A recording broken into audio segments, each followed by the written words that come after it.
Hello, everybody, and welcome back to Academy Futurae. Say hi, everybody. Hi, everybody. Hello. That was my first time doing the intro just like Gray does with Lobos. I feel empowered. You aced it. Hey. I know, right? We're proud of you. It's fun making everybody say hi, especially when I have a gun next to their head.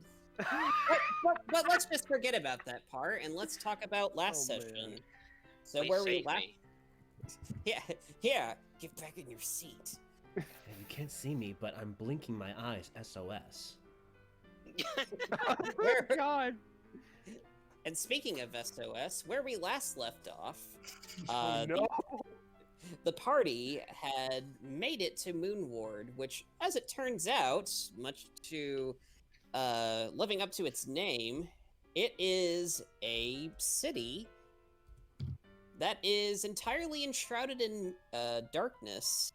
It is an artificial nighttime.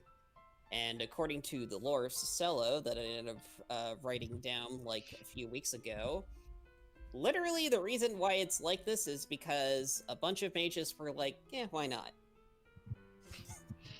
I mean, does a mage need a better reason to do something like this?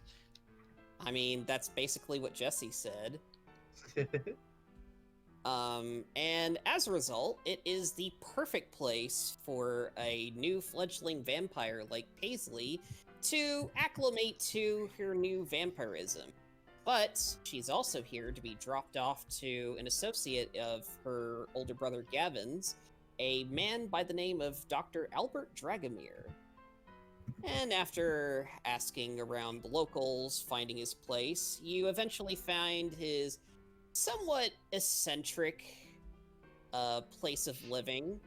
It was a tall tower with some interesting flamingos, topiaries.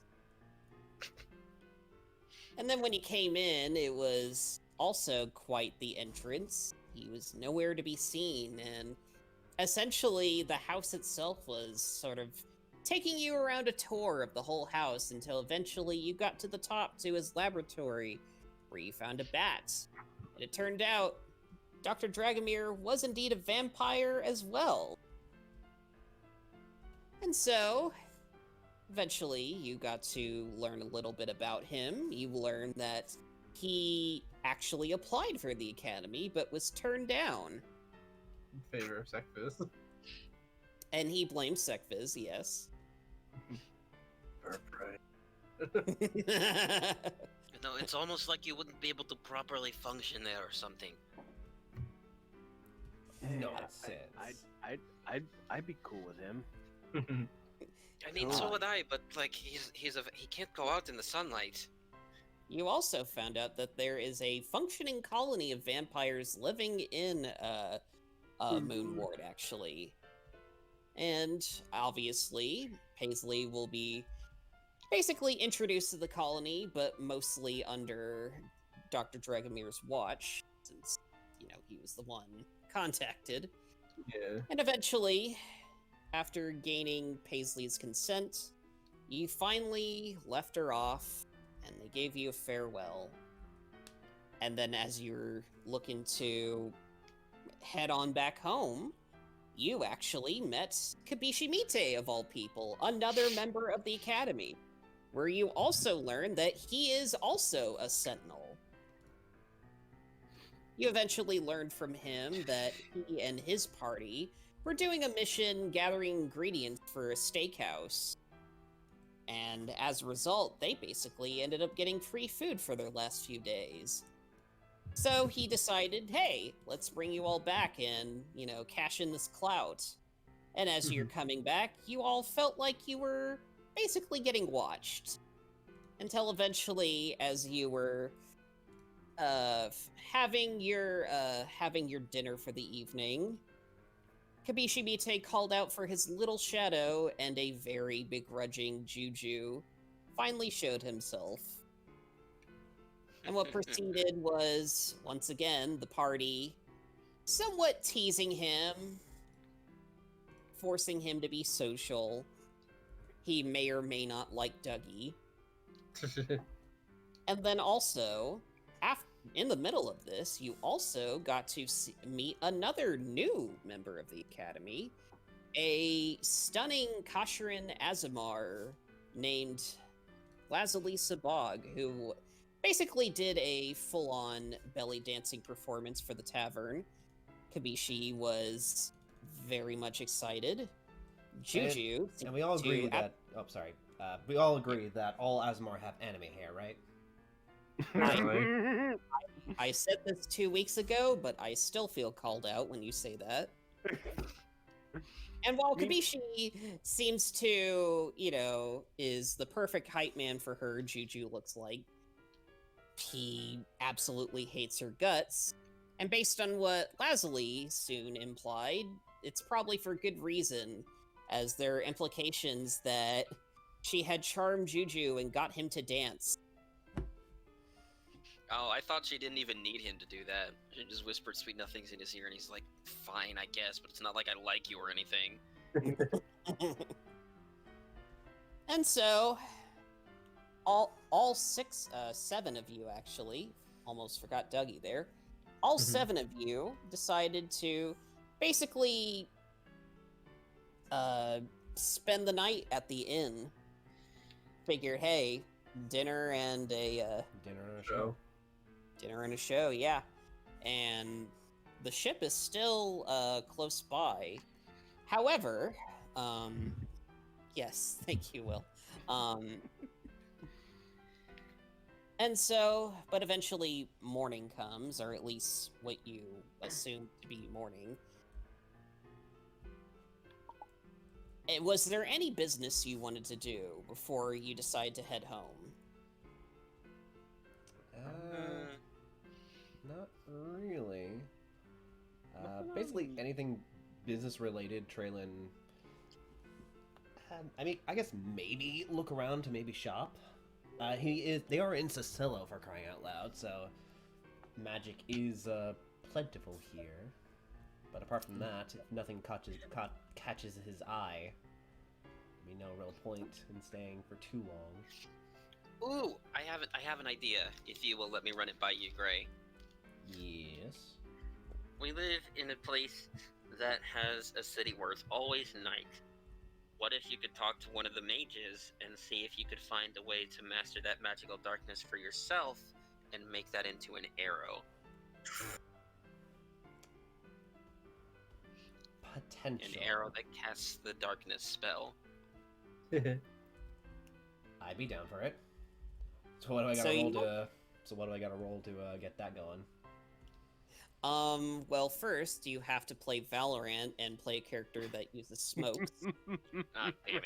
But in all seriousness, well, usually Jesse is the one who's kind of the expert on this. I would say,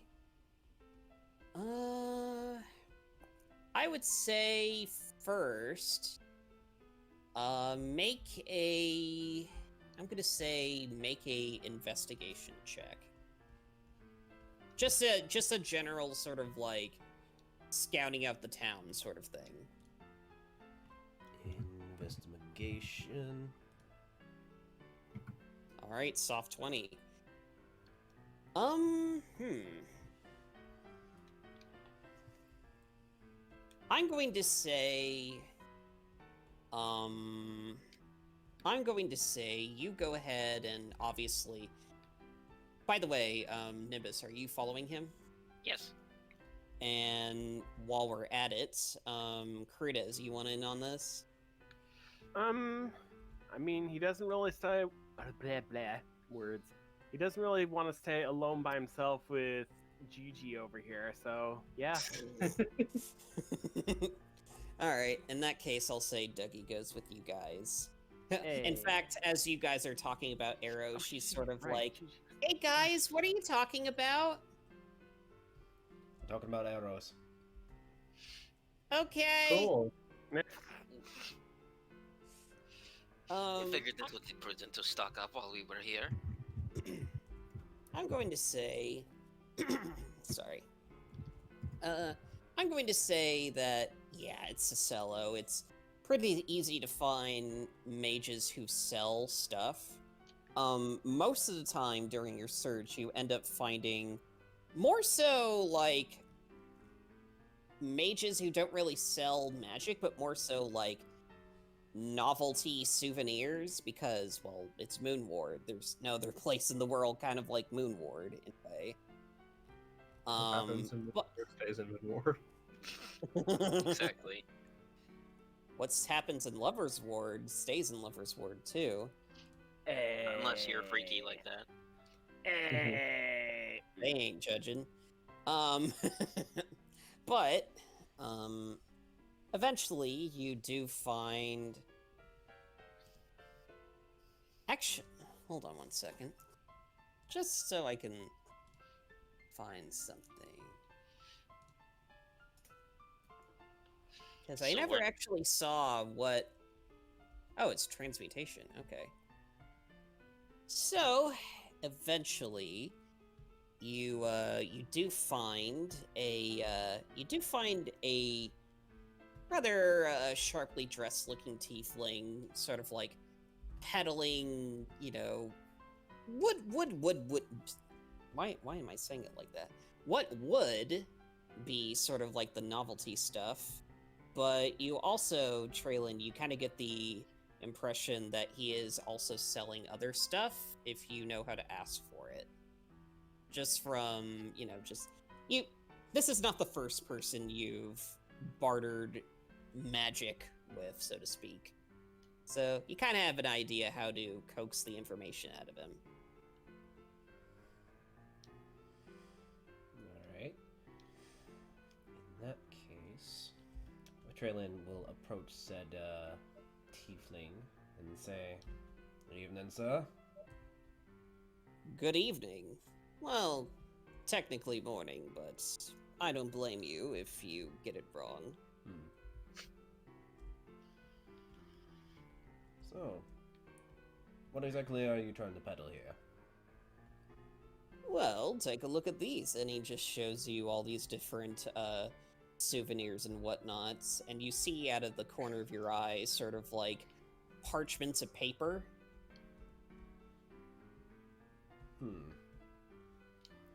I'm assuming those are scrolls?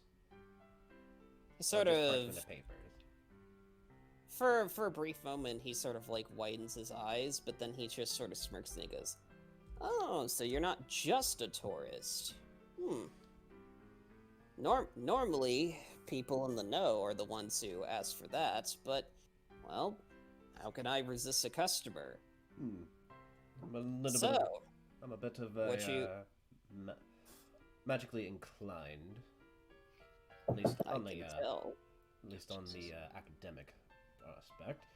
Tell me, I'm trying to see if I can copy this effect. As Traylon just points up towards top.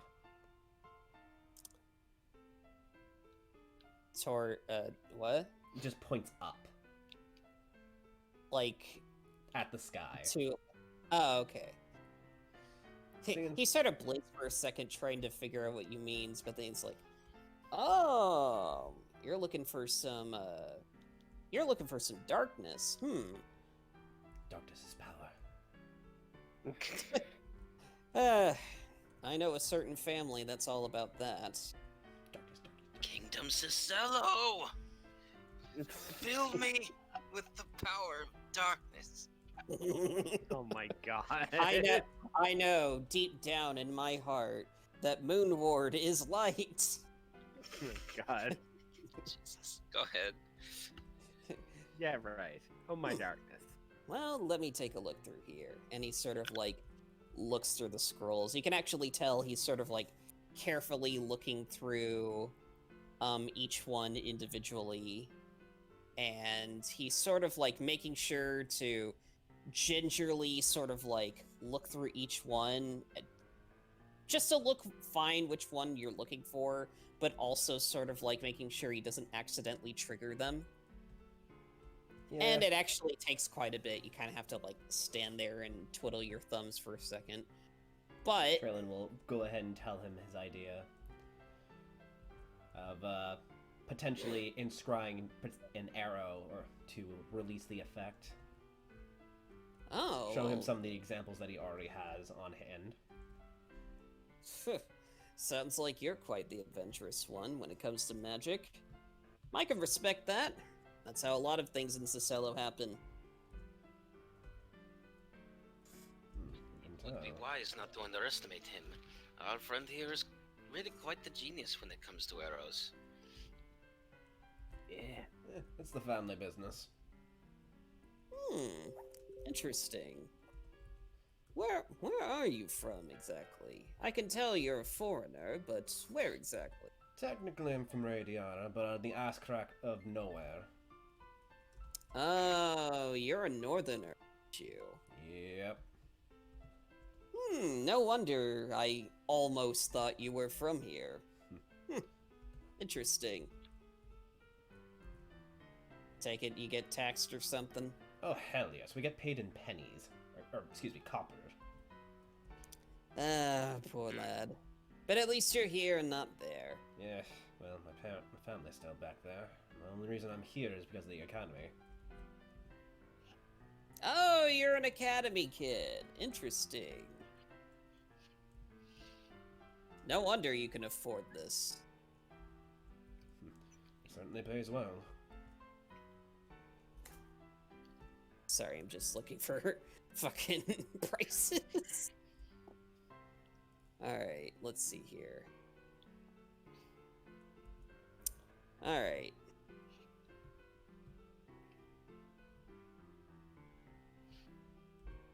Alright, so. Eventually, you know, you guys are chatting in the middle of him looking through his catalog, so to speak. And he goes, ah, here we go. And he eventually pulls out one in particular that he sort of like labeled with a sort of like moonish emblem. You're not really sure whether that's like the logo for Moon Ward or just a logo to indicate this is a darkness spell. But regardless, he does put it on the table and he goes, so let me understand if I got this correct. You want this not necessarily to use it in a jam, but fashion the magic into something else. Particularly arrows. Yes. The way that that my family uses these arrows is basically we inscribe the magic into the arrow tip, and when it hits a target, it usually sets it off. I'm hoping to fashion, or at the very least copy, or at least get a rough draft or something of this particular spell, and inscribe it on an arrow. Interesting. And with success, I may be able to do this multiple times. In that case, may I ask how many scrolls it would possibly take? I'm probably gonna need a lot. Yes, Traylon thinks of all the times the number of times he's going to have to test this to make sure he's doing it right. Well, let me just go ahead and see how many I got while we're at it. Well, and he keeps going through the catalog. He seems perfectly fine chatting it up as he's looking for other copies of the scrolls, and he goes, well, today's your lucky day, it seems. I seem to have 5 extra along with me to make it 6. Alright, and now how much is it gonna set me back? Well, let me see here.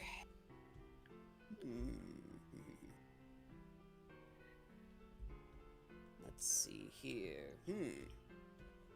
Never had anyone buy in bulk before, so this is kind of new to me. Okay. I got it.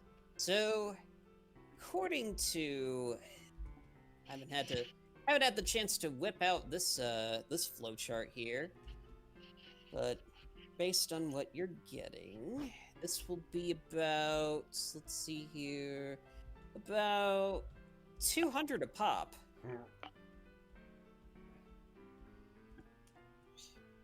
Put me down for 3.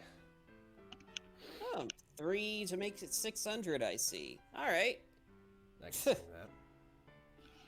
wasn't expecting to make 600 in one go, but I ain't complaining. So, in that case, Traylon, to continue with the meme, add 3 scrolls of the darkness spell to your hand. Darkness. To your inventory. We're not doing that yet. But yeah. And what about you all? And he looks to the rest of the party. Any interested in anything yourselves? Give me just a minute more to think about that. Do you Actually- need anything? Yes, actually. Do you have armor? I'm not the kind of person for that. But there's a smith here in town for sure, yes? Fair enough. I figured it was worth a shot. I mean, you can just go over there yourself if you're looking for it. I think I will have to take you up on your kind recommendation. It's a shame I couldn't relieve you of the burden of your wallet as well, but I'm not going to trust. complain to see a fellow artisan make some coin. Oh, if you... No, that's stupid. I'm not gonna say that. Don't be horny. No. You trained for this, man. Come on. I'm kidding. Oh, trust me. There are plenty of other ways you could relieve me if you so desire. But, in terms of my money, unfortunately, I am not knowledgeable enough about the profession of mages such as yourself to know exactly what I would need. Roll a, So, you are actually flirting with him, yes? Yes. I'm going to say... Roll a general charisma, since you're not outright, like, offering, you're just flirting. Okay.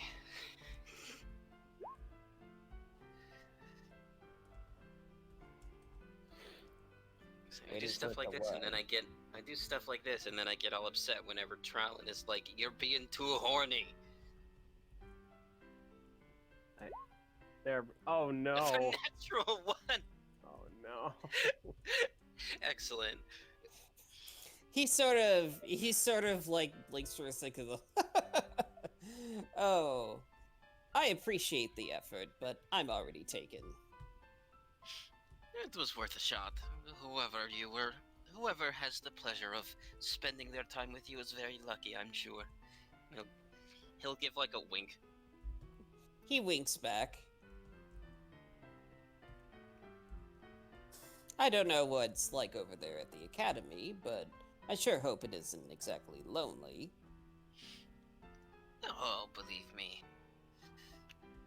Lonely is the last thing you could be there. I'm gonna side eye to the party.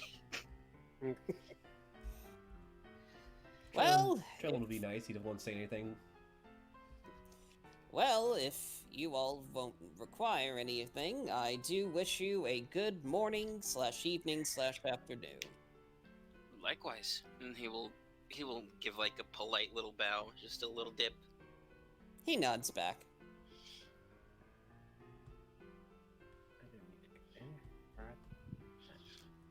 So that did get me thinking. Do you all mind if we visit the item shop before we go back to the ship? I mean, we're not exactly in a hurry, so... Thank you. Alright, so I'm assuming you're planning to go to a smithy? Yes. Alright, so... Yes? Meanwhile, Crudez is seemingly just kind of off in his own world at the moment, but then he just kind of pipes up out of nowhere. It's just like, oh yeah, I need spell components, like the good ones. The good ones. Define the good one. Okay, so and he just starts like counting off on his fingers, just like, so I need some sticks for an augury spell. I need a gilded acorn for summon beast. Some ruby dust. Oh wait, I might have that already. And maybe a diamond or two. I bet you know what that's for. I don't need to say it. Oh, a diamond, you say? Hmm. Yes, I've seen people request diamonds before, since a lot of very higher level and powerful magics require gems such as that. However, I am not the kind of person to acquire such gems. I am but a peddler, and he winked. But in all seriousness, no. But I can steer you to a proper jeweler if you're looking for that. Oh, that'd be cool. Thank you. Oh, Any- but yeah, still gotta. He's grateful for the info, but at the same time, he's also kind of sidetracked by like, oh yeah, there's still the matter of like my other more valuable spell components that I'm looking for too. Like a twig and an acorn. Well, because like the spell augury requires like an actual set of like sticks for like the actual spell itself, sticks, Right. bones, what have you, worth at least 25G. So I'm basically just trying to roleplay like actually filling that stuff in on the sheet so I can just be like, okay, I have this shit and it's there. Yeah. And if I need the spell, I'm just like, DM's rule, anything that doesn't require money, you just have. yeah, Um, that's all fine and well. I'm talking about the spells that actually have like a monetary requirement. Right. Yeah.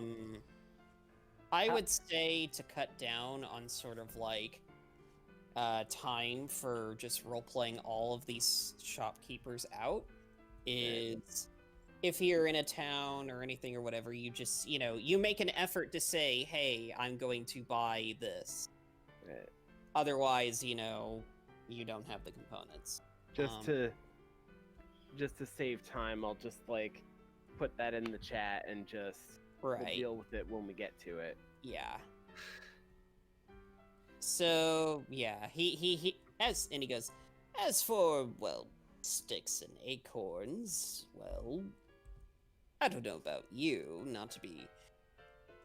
And he sort of like tugs at his shirt collar for a second. I'm not sure if this is, well, insensitive, but That's you do seem like the kind of person that would be an expert on finding sticks and acorns. hey, buddy, that's a gilded acorn. That ain't something you can just find on the ground. Also, I gotta put like hair and stuff in it so I can summon stuff. Well, consider myself more educated then. Yeah, like My apologies. yeah, like out of character, it does say that in the spell requirements for summon beast that you need to put like some kind of animal related something like fur or whatever inside a gilded acorn that's valued at 200 gold.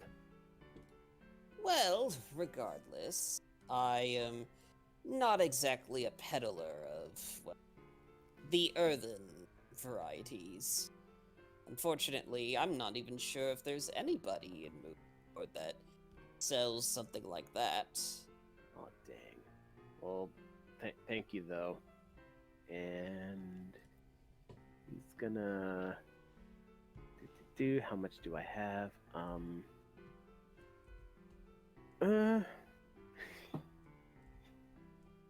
This is gonna be so stupid and just such an odd amount for him to put down, but Crudez is gonna put down like 13 gold and 8 silver to thank him for his time. Oh, a tip. And he didn't Yeah. even buy anything. How generous. Yeah, dude, just thanks for your time. He's a good boy. Yeah, thank you. I can tell. Speaking of, he flips a gold his direction as well for my less than appropriate behavior. Oh, no offense taken. You're only young ones, by all means. Amen to that. May my lady smile upon you. All right, so I'm assuming you're going out to find a smith. Yeah, I'm assuming they would probably go to the Chariot Ward first and check that out. I feel like that's Well, a bit of a Chariot- trek away. yeah, that is a bit of a trek. Yeah. Never mind. I'll see if there's a smithy in the Moon Ward. Well, that's what I was thinking. For shits and giggles, just roll me a d22. Not good at that. 16. 16, okay.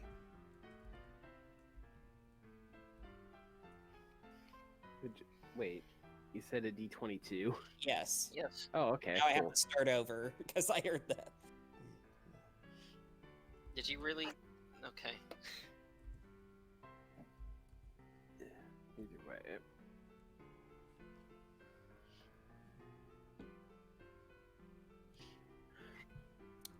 Okay. All right. So I'm going to say the directions are surprisingly close by. It's obviously sort of like a building, not exactly on the corner of a street because, well, you don't really have like a smithy out. You don't exactly have like a smithy in like a gathering area. Where you do find it is kind of on the far end of town, a bit secluded. But it's in relatively well-kept condition. As you go inside, it's actually kind of a little bit of a, it's actually kind of spacious, surprisingly. And What? as you sort of like come in, you hear like a little ding ding ding ding as the door gets opened as it hits a bell. And you see a lone Loxodon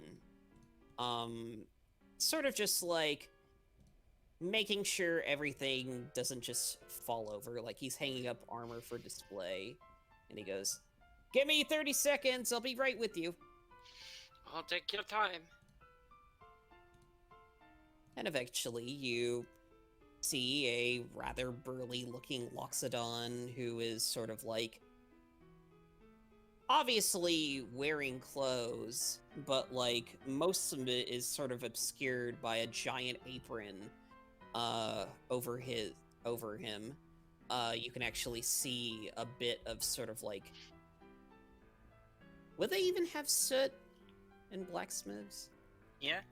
Yeah, you Like can see ash and sort of stuff? like, you can actually see maybe bits of dirty. his face sort of like, I don't know, sort of like bits and blotches sort of all over his face. Except for his eyes, which sort of implies that just earlier he was wearing some goggles. Mhm. And he goes, "All right, now, what can I do for you?" Ah, yes, actually, I wanted to know exactly what you had on the offer for armor. And he pats his chest. And he sort of looks you up and down at first to sort of get a gauge for your body type, essentially. And he goes, well, you definitely seem to look the part. So, what exactly were you looking for? Chest armor. I could definitely use something with a bit more protection, though this, and he tugs on the chainmail that's underneath his shirt, has served me well. Oh, so you're looking to go up to maybe some plates, or even a half plate, perhaps. Yes, that's precisely what I was thinking. And he sort of like looks over his wares. Let me go ahead and get your measurements first. And he sort of like whips out sort of like one of those one of those like rulers that you use for like construction and whatnot. And while that's going on, let me see here.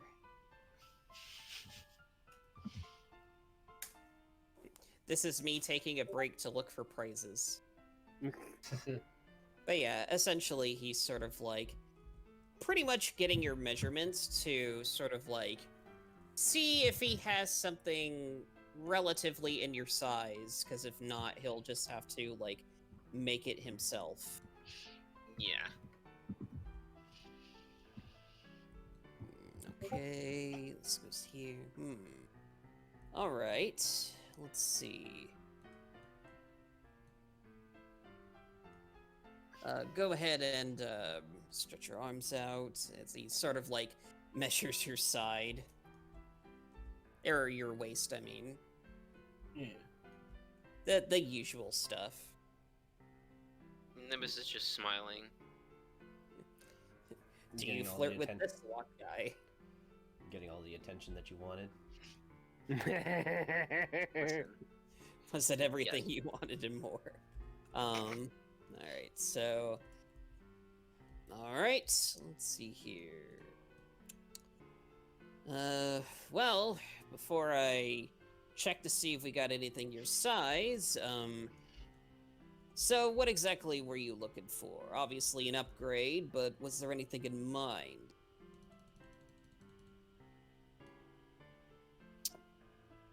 That's the thing. This was a split-second decision. I don't really play classes that use heavy armor, so I don't really know what You're I'm probably gonna looking for. Traylon will probably speak up and say he's probably going to want something that shares a similar quality. We don't exactly like having heavy, loud armor. Even though... That is true, but if that's, you know, I can just take it off. It doesn't have to be mithril armor like this. But I would appreciate either splint or plate mail. Well, if you're... Well, I will say this, if you were looking to be discreet, as your friend put it, unfortunately, any sort of plate will kind of make that hard on you. However, if you're looking for, well, a straight upgrade, so to speak, I might have something, but just give me a second. Out of character, what is your dexterity modifier? My dexterity modifier as a Nimbus is +3? Okay. yes. And do you have chain mail or a chain shirt? It's mithril armor that is chain mail, so it's a 16 to my Z. Okay, so it's chain mail that's mithril. Okay. Let's Have I see not here. been? Sorry. No, yeah, it is. It's chainmail. Alright. Well, interesting that you're looking for an upgrade, considering mithril doesn't exactly come cheap. It's not a metal. It's not like the metal mithril. It's like mithrral. It's just a magic item. Oh, magic. Okay. And he sort of like dinks your armor, like he flicks it, and there's obviously sort of like a magical flare up, and he goes,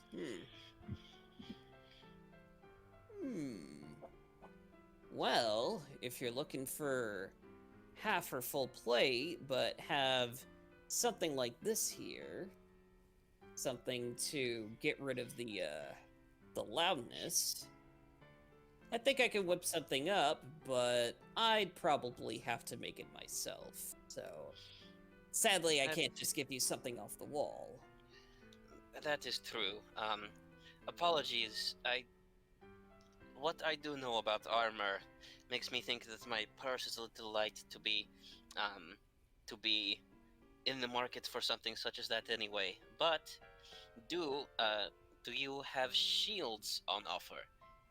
He thinks his shield. Mine has seen some use. He sort of like snickers to himself and he goes, "Oh, please. You know how easy it is to pump these out?" And he goes, "But yes, plenty to offer.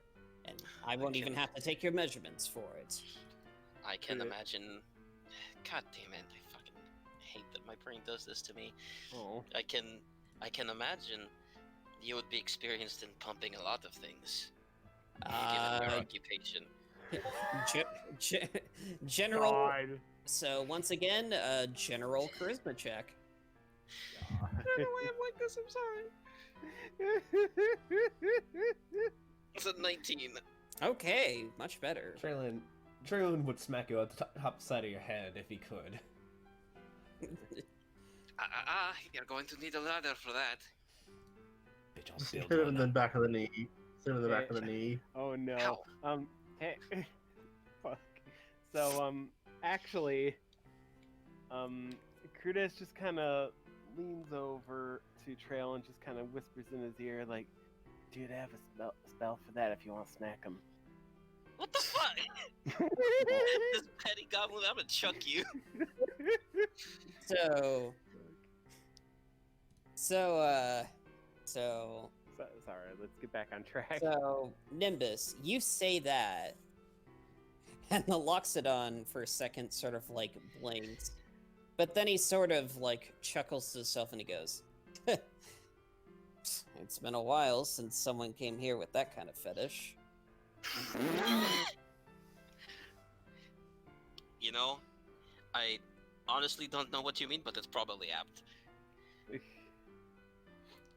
Well, you walked into that one. Now what are you gonna do? I'll tell you what, let's just get on straight to the shields. And he sort of like takes you behind the counter to basically see the shields personally. And in Dungeons and Dragons 5th edition, there is no variety in shields. They're all just shield. So I'll leave it up to you to decide like what style of shield you're looking for. Yeah, I figured. I guess I was hoping for like a magic item or something, A +1 shield? but that's not. Yeah, that's not really something you go into a shop for, so that's on me. Well, I mean, you can get like +1 any equipment, but I'm just saying like there is no such thing as this like, oh, there's like great shields and tower shields or whatever. It's just shield in 5th edition. Yeah. There are tower shields though, for sure. I mean, Big Tig has one, but I don't think it's statistically any different from Yeah, like a regular exactly. shield.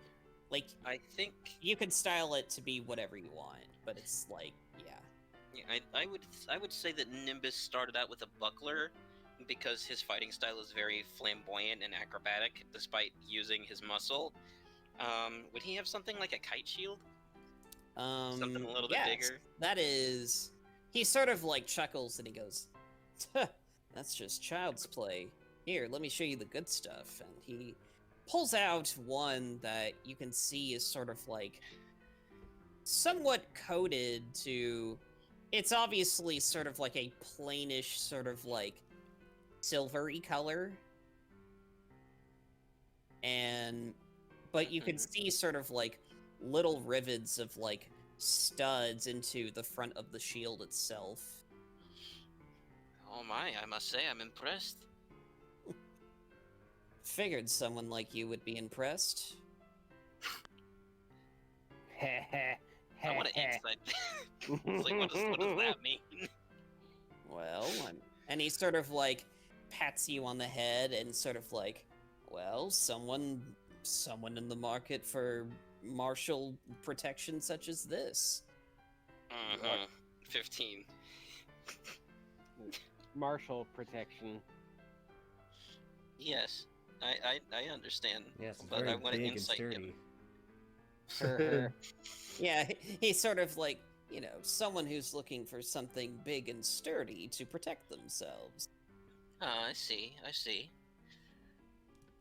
Well, you would not be wrong in assuming such a thing.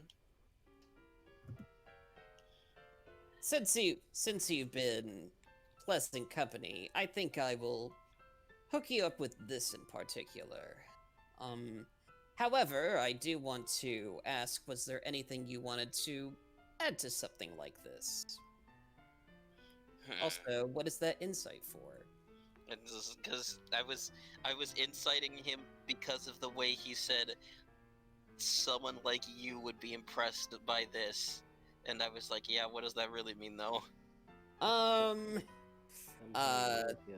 So is with he that flirting or is he just, like, insulting me? So with that 15, you can definitely tell it's not malicious. I will also say that he's definitely sort of like returning the favor. I see. You basically insinuated that, I mean, you said it yourself, it's like pumping. he pumps a lot of stuff, so Yeah. you're sort of like Yes. returning the favor and insinuating your figure as well. That is fair. That's what I get for talking dirty. What do you mean? He's returning the favor. You gonna do rolled it. high. Yeah. I wouldn't want to admonish your talents by not paying full price for such a thing. Yes, but was there anything you wanted to add? I know this is a cello, and I know that magic is, well, if you ask me, it's kind of our thing. Well, as I said, I don't have much on me, but if I were to choose, I would say something like...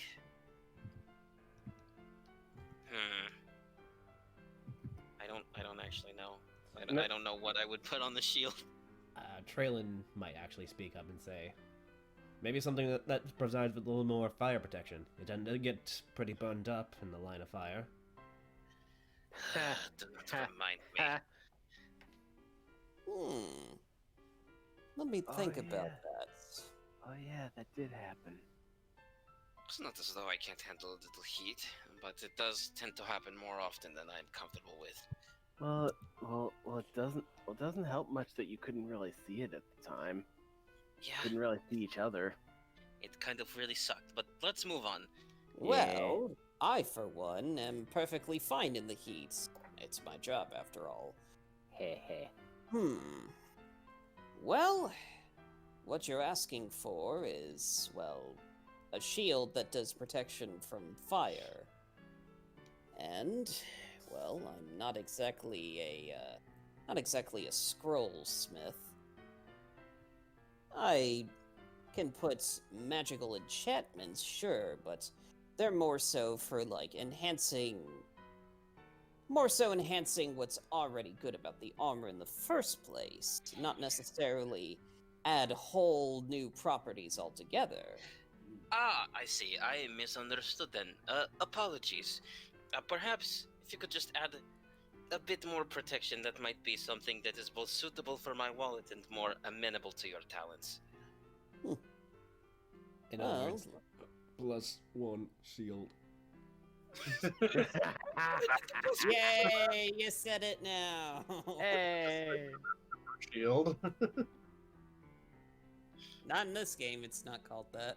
I mean, I For could sure. have said that, but math isn't sexy, so... Says you. Alright. Oh, do tell. After Ever looked at the a 3? Well, game. Right, Sick. yeah. Ever God. looked at well, 80,085? alright, guys. Sorry. So he goes, well, that would jack up the price about 10 times as much, but how does... Hold on now, and he sort of like, actually sort of like, puts his finger to your nose, and he goes, let me finish. Yes, he did boop the snoot, and he goes, but how does 112 gold sound? That sounds... He kind of smirks at the boop, but that sounds very promising. But I can't help but feel like there's going to be a catch to this agreement.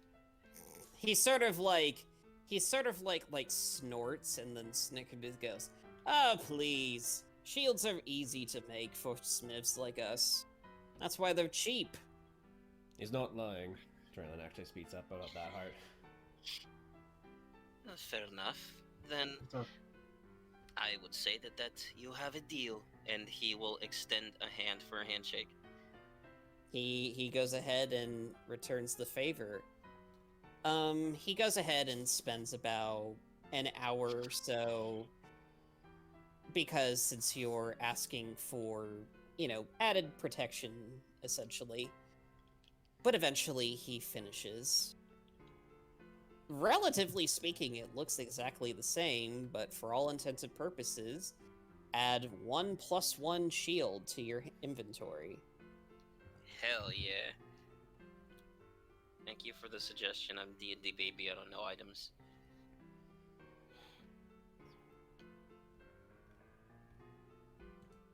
End of it. Well, it's a pleasure doing business with you. Anything else you all wanted? Likewise. Brush his tail against him as he walks back to his compatriots. Do you have any scrap? You wanted table script? You mind me asking what for? I'm a bit of a tinkerer. Oh.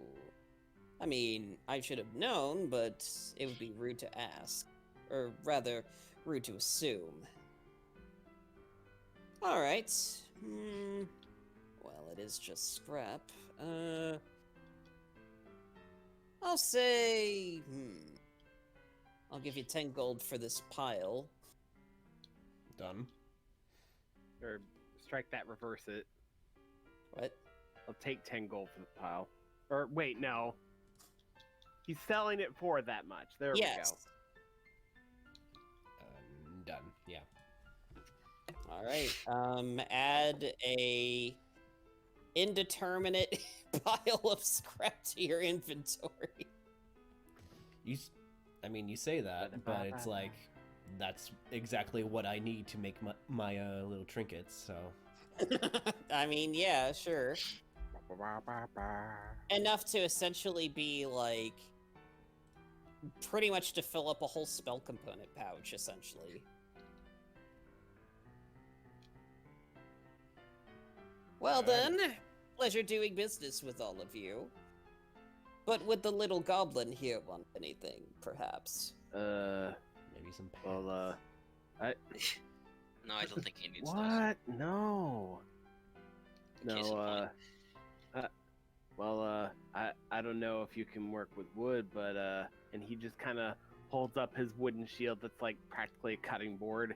Like, if you've seen, like, Conjurer shields in FF14, you know the kind of shield I'm thinking of. Yeah. I mean, I'm sure you have enough money for +1 leather armor. Druids can wear leather. Oh, yeah. Alright. Well, while I look that up, and he goes, oh, well, He's one.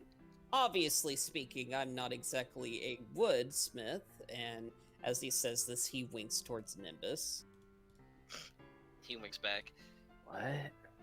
But if you're looking to get that sorted out, then I could probably upgrade that for you as well.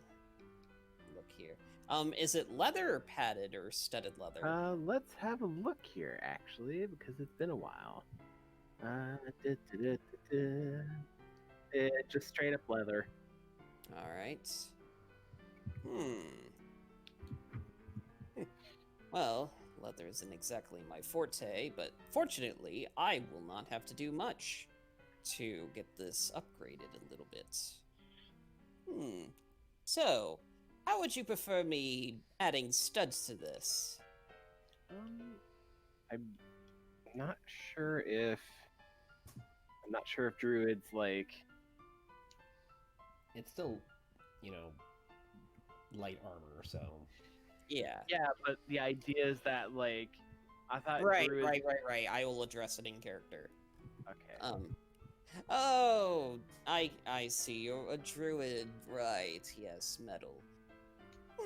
Well, I might have some workarounds. If you mind having 3 extra pounds to wear, of course. Yeah. I think he wears his pounds pretty well. Yes, 3 extra pounds and 45 gold pieces. All right, so So is Kratos just straight up stripping down? Because we agreed he just wears a loincloth. Yeah. I mean, he's got no qualms with it personally, but like, he is also aware that like this is a public place, so best not to just like. I totally forgot up until now that these armors were supposed to be whatever the hell you wanted them to look like.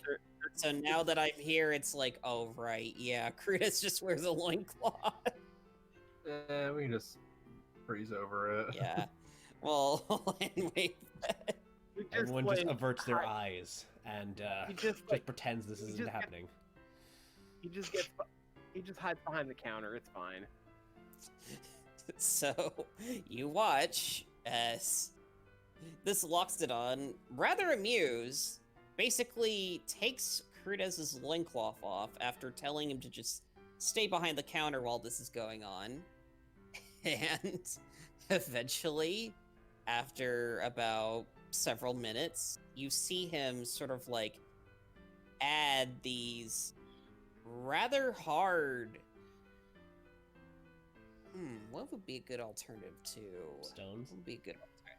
Yeah, you see him sort of like he actually takes a bit to sort of like take bits of the scrap that he had, because obviously being a smith he would have ores on him.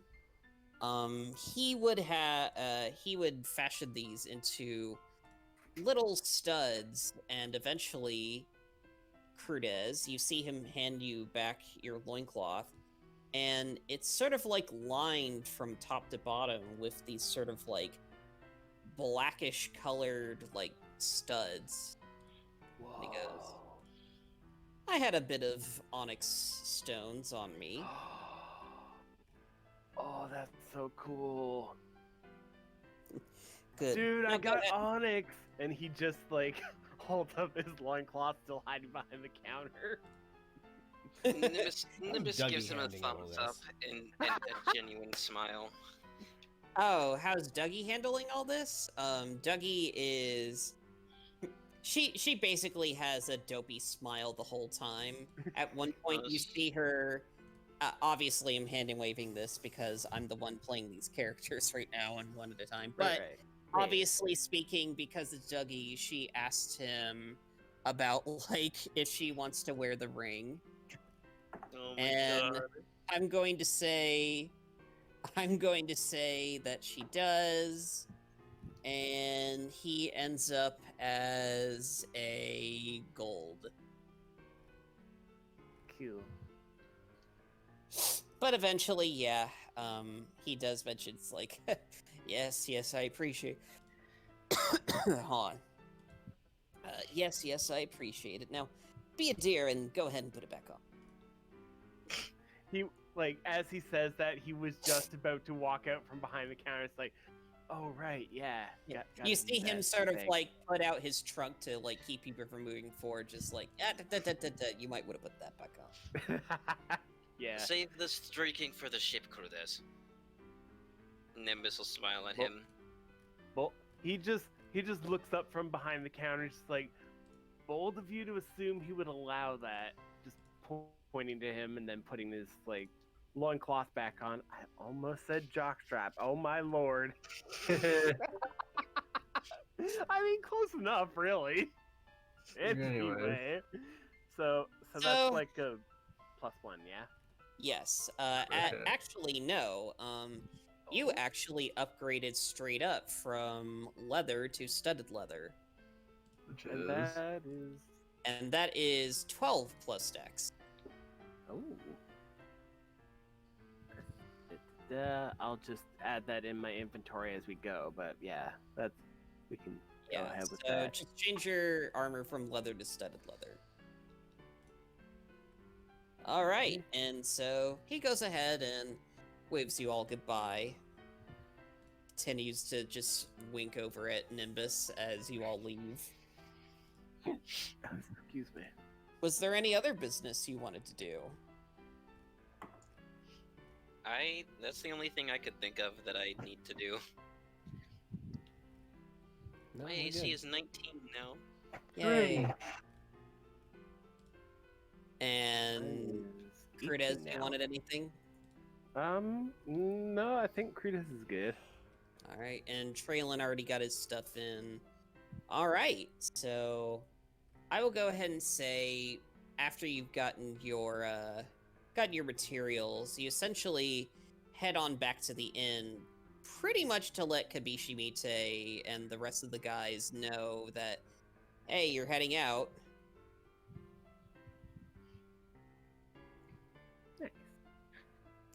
Before we mhm. before we leave them, I wanna look to Lapis and Kibishi and smile and say, be sure to visit our dorm and tell us all about our little friend here doing some more of his great dancing if you manage to get him to do any more of it. Oh, I'm sure it'll be much harder to have him fall under my spell, but if I do, I will certainly. And then you hear behind her sort of like a metallic sheathing sound. You're still quite predictable, little shadow. Shut the fuck up. Little shadow, little shadow.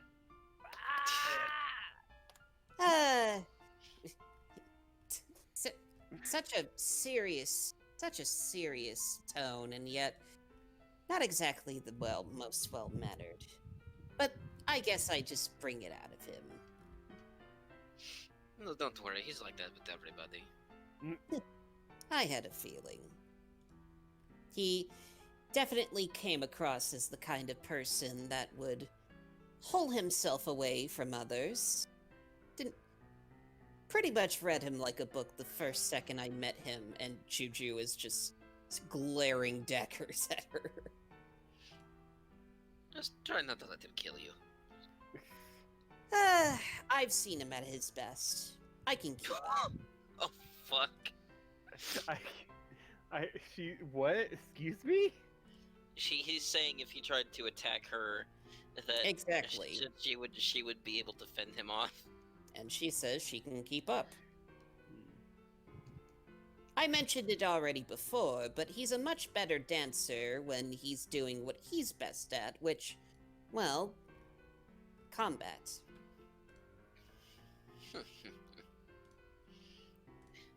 Just play nice with the pretty lady now, Juju. Maybe she can teach you a thing or two about how to make friends. He doesn't respond, and he goes, have a safe trip back. You too. See you soon. So yeah, back at the dorm. You actually, Kabishi actually mentions that unfortunately they won't be joining you on the boat trip back. They actually have a little bit of business to wrap up here, so they'll probably be a day behind.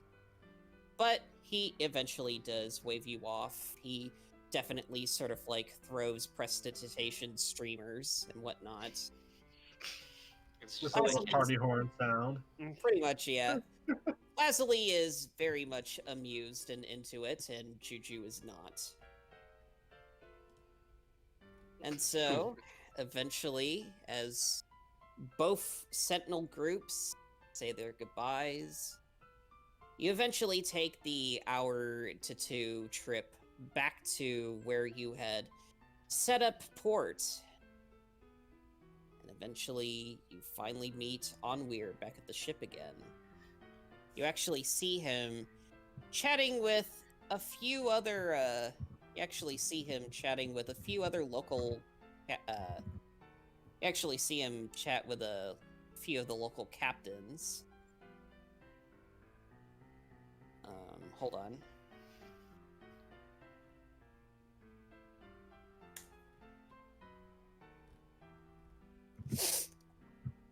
You actually sort of like overhear him sort of like talk about something about, you know, rumors about suspicious characters traveling through Sicelo lately. Nothing exactly concrete, but like something like from one captain to another captain, sort of like be on the lookout for. But that conversation sort of dissipates by the time you guys arrive at the ship. That doesn't bode well. Well, enough about that. How was dropping her off? Went pretty good. Say it went pretty well. Nimbus puffs out his chest. Roll, He dings roll his. all of you guys, roll a perception for me. Oops, that is the wrong page. The question is it going to be perception or pernoption? Probably pernoption on my part. And that means I get to use Beyond 20 for a character for the first time. Yay! Hey, It's a You're 6. blind apparently tonight. Trailer's What? always blind, so yeah. Yeah, perception. Where is it? we had a long shit. So Yeah. I'll say Dougie gets it. So as you guys are about to board the ship, you're still within sort of like the it's night now because you had to make the trip like actual night now. As you're about to board the ship, all of you mainly Dougie actually. You actually hear a few squeaks noises. And Dougie sort of like, you see her perk her ears, and she's like, what's that? And she sort of like looks to the railing of the ship, and she sees 2 bats hanging off the side. One is obviously sort of like bigger than the other, and they're sort of just like looking at you all. One of them, you swear, sort of like the smaller one, you kind of swear you sort of like see them like nudge with their wings, and the larger one just simply watches you all. I'm gonna wave at them. Hi. He waves too. wait.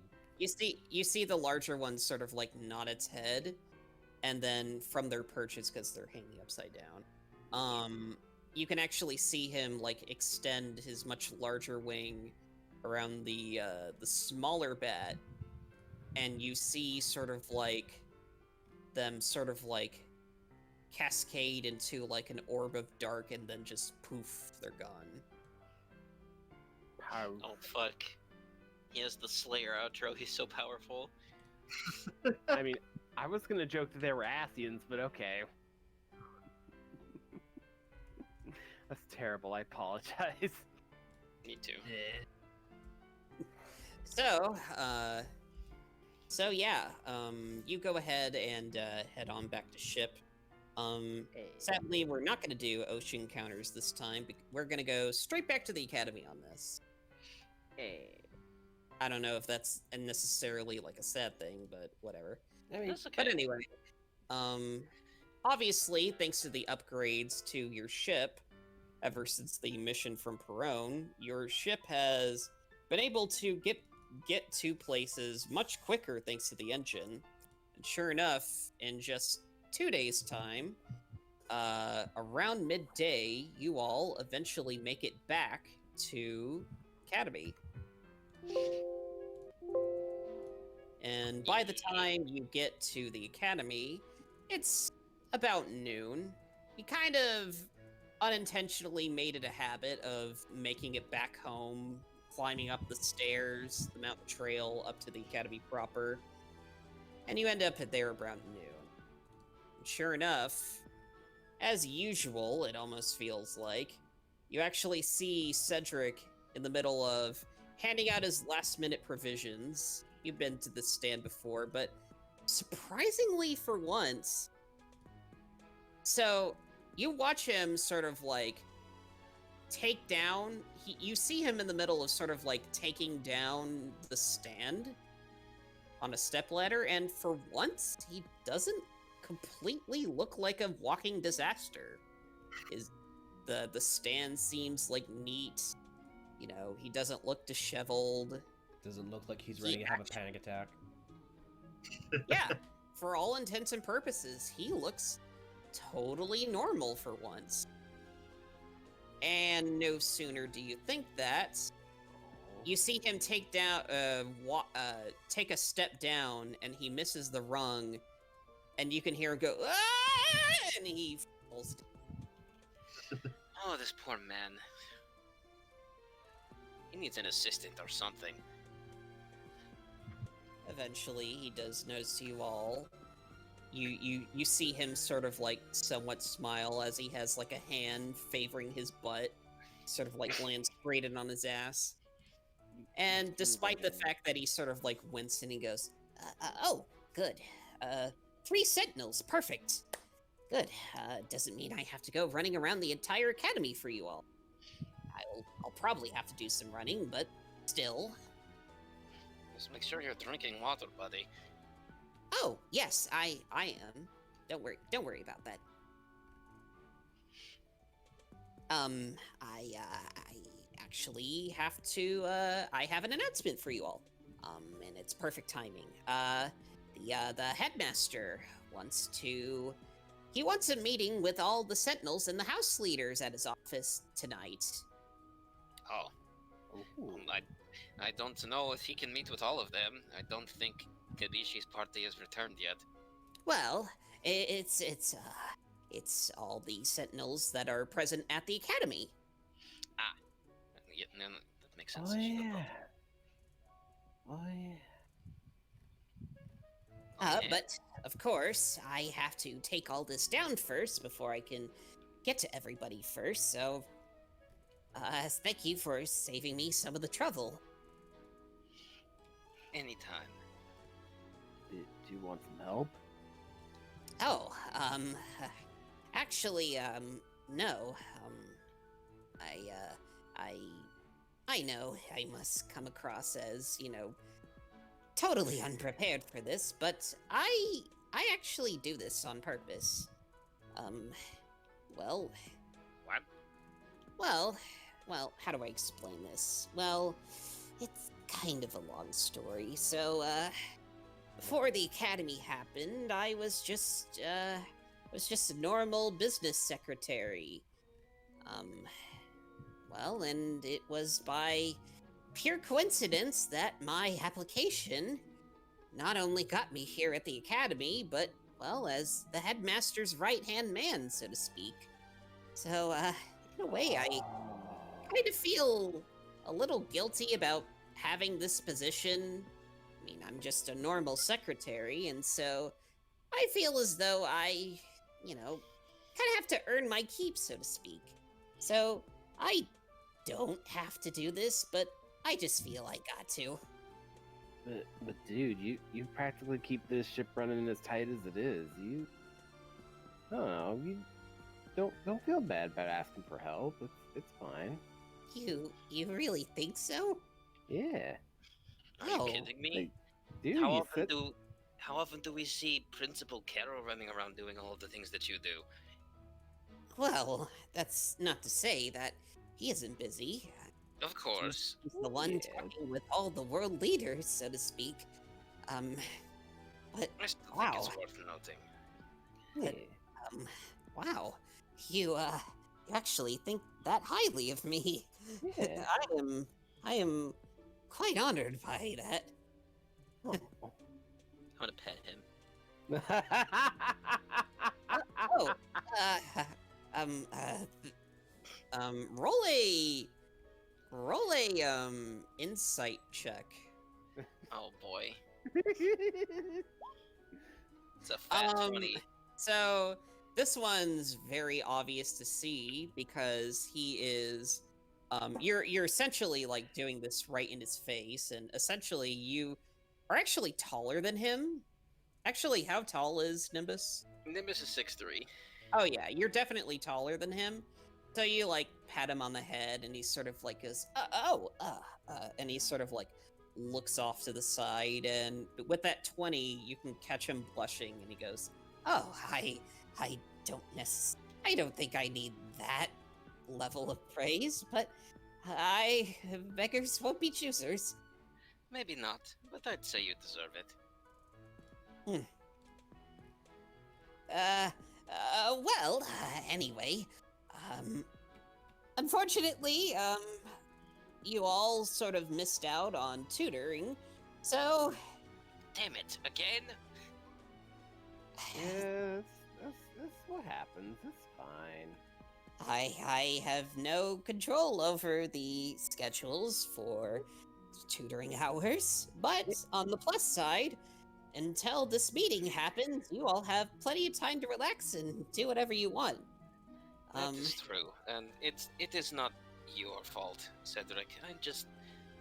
I like getting tutored, I suppose. I don't know.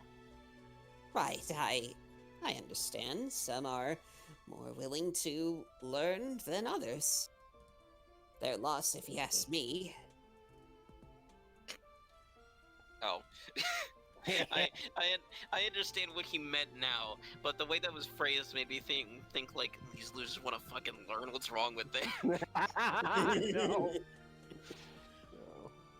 Well, yes, we're supposed to be well-rounded to fight whatever is coming, so it's their loss that they can't just, yeah. But, yes, so you'll have all the time until tonight. The headmaster didn't exactly give a proper time, but he did say, well, there would be, it would be very obvious when it would happen, so he said not to have the sentinels stress it about times. So, as far as I know, you're free to do whatever you wish. Did he at Traylon least is going to- infer? Yeah, Traylon's Go gonna ahead. take that in a literal sense. He's just gonna procrastinate until the last minute so he can work on his arrows and stuff. And check his Right. trap, probably. Yes. Okay, so... Alright, actually- so... Mhm. Cedric, I don't mean to hassle you, but one more thing. Did Principal Carroll infer to you what he wanted to speak to us about? Oh, well, it's Headmaster Carroll, but, essentially speaking, he was a little bit vague about the news, but, well, he definitely says it's quite important, so I can only imagine it's news relating to perhaps previous events. I But see. I'm not exactly sure. He's the one with the world contacts, and I'm just the one who makes sure everybody gets their items on top of other things. I managed to get a little bit of a green thumb going in the gardens, and a bunch of other small insignificant trades. But that just comes with Insignificant? working as hard as I can. There's nothing insignificant about the being able to foster such care and plants and the like. Well, I dare say some of the druids and instructors here would be quite impressed with you. well, that's what they tell me, but well, I'm not the ones able to make a plant grow with a flick of a wrist. Am I going to have to hug you? You don't have to be a mage to be good with plants and things, you know. I don't think hugging will be necessary, but regardless, I will take the compliment. Good I will boy. try to take the compliment. Roll another insight check. I feel for this man.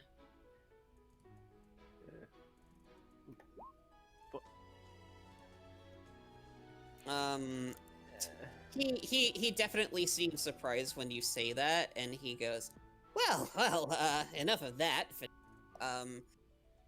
You all enjoy another wonderful day at Academy Futurae. I will be continuing to take down my stand for the day. And with All that, right. he goes ahead and continues on with taking down his stand. Take care of yourself, Cedric. Likewise! Seriously, please take care of yourself. You're a cool guy. Don't overwork yourself. It's worry nice that of you man to is- say that. Oh, I worry that man is going to run himself into the ground. can you still hear us? Not anymore. No, that was just Crudez just like whispering that as they walk away. Just still hear Probably. us. Dude, why are you saying that stuff then? Dude, it's funny. rude. It's rude. Oh, All like you right, haven't been anything so- but rude on this trip. What? All right, so I didn't for do. the Go all ahead. right, so for the purposes of this, for the purposes of this, you essentially have the time to pretty much roleplay, but I had personally written 3 different roleplay instances for you all. So, which one of you wants to go first? I'll go first. All right, so Nimbus. All right, I'll get so right, so how do you plan to spend your time? Well, I personally want to go see Petal, because we haven't had one of our chats in a little while. All right, so you go on ahead, and you're in the middle of searching for petals. Roll a perception, actually. Oh boy. There are going to be 2 instances where my throat is going to get clawed out. All right, 16. All right, so you go ahead and obviously go through your rounds. Find the usual hiding spots, so to speak, where you and Petals have talked before.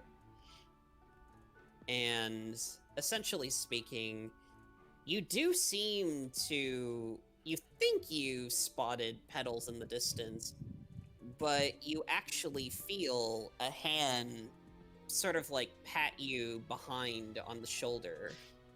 Eh? Who's this? You actually see a rather prim-looking tiefling, about your age, actually. Excuse me.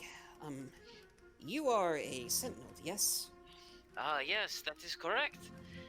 I You- don't believe I have had the pleasure, but I am Nimbus on a mountaintop. It is a pleasure to meet you. Likewise. As he's about to introduce himself, you notice from his accent that he actually sounds Peronan, just like you. I didn't think this was a Obviously- Peronan accent, but I'm here for it. Well, I'm not good at a Spanish accent like you. So just for, No for a worries, lack go for of it. For lack of a better term, he is Peronan. And he goes, pleasure to make your acquaintance too. My name is Aspiration, but I'll just cut to the chase. And he sort of like puffs his chest out for a second. He goes, "Can you please have a duel with me?" I beg your pardon? Well, I'm one of the students from the new wave, from the second wave, rather. And, well, I want to get as strong as possible, like everyone else here, and I feel as though the only way I'm going to do that is by, well, practicing with the strongest students here, and the strongest students, from my knowledge, are the Sentinels. I see. Nimbus puts a hand on his hip, looks the tiefling up and down, stroking his chin and smirking.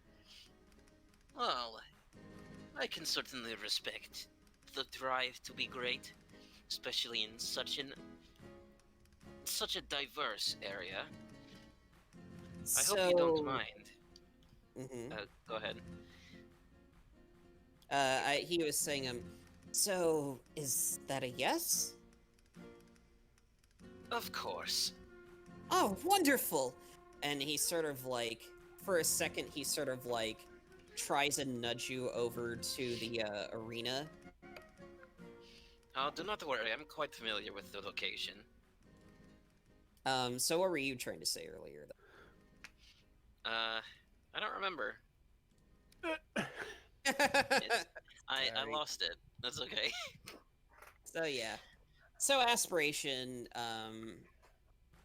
basically takes you to the arena proper, and you actually see he sort of like has with him kind of like this rapier, as well as a tiny little basically like a fencing buckler. And he goes, "All right, whenever you're ready, Mr. Nimbus." Please, just Mr. Nimbus. Actually, it's not even my father, but just Nimbus is fine. Roll This is a just- insight check real quick.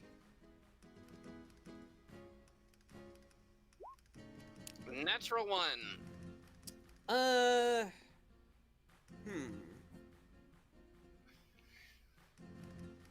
I'll say with advantage. So, as you see him sort of like stretching himself out, getting ready and whatnot, so two things, you notice about him. The first is that you feel as though he's really going out of his way to be like formal and proper around you. He really considers you as like a person of authority, so to speak, around the Wow. academy.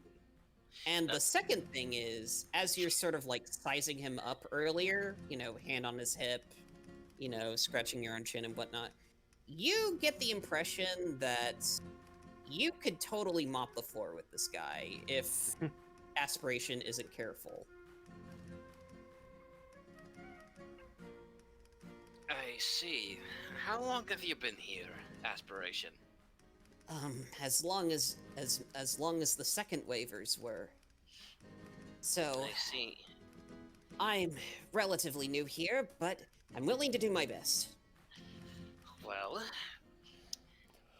as a sentinel, allow me to give you a couple bits of advice before we start. And he will draw his cutlass. Number 1, loosen up. We're the same age after all. You don't need to be quite so stiff with me. And this spar is supposed to be for fun as much as it is for improvement, yes? All right, if you say so. And you see Number him 2. attempt to loosen up. Number 2, people come here from all walks of life. If you want to survive here and make the best impression you can, you should be yourself.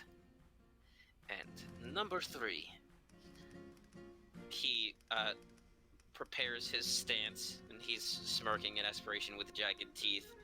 Don't hold back, because I won't insult you by doing so either. Right. I wouldn't have asked it any other way. Smite at level 3. No. Now, come on, I wouldn't do that. Oh, how about the Oh, not shit, I holding don't- back, huh? I don't have no official All slots yet. right. All right. So I'll say, just for shits and giggles, roll initiative. Okay. Okay. Those are my spells, that's not initiative. All right. 20 versus 21. Wow. Wait, So- why did it roll twice? Oh, okay. Never mind.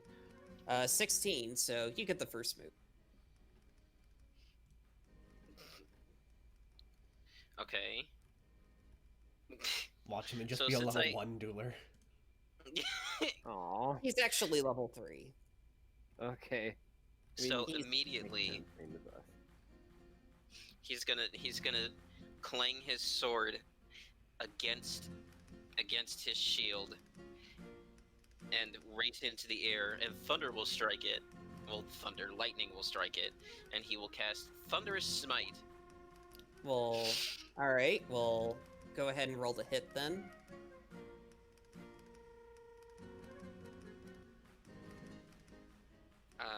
Let me untick this, because I don't have this going on right now. Bam. All right, 11.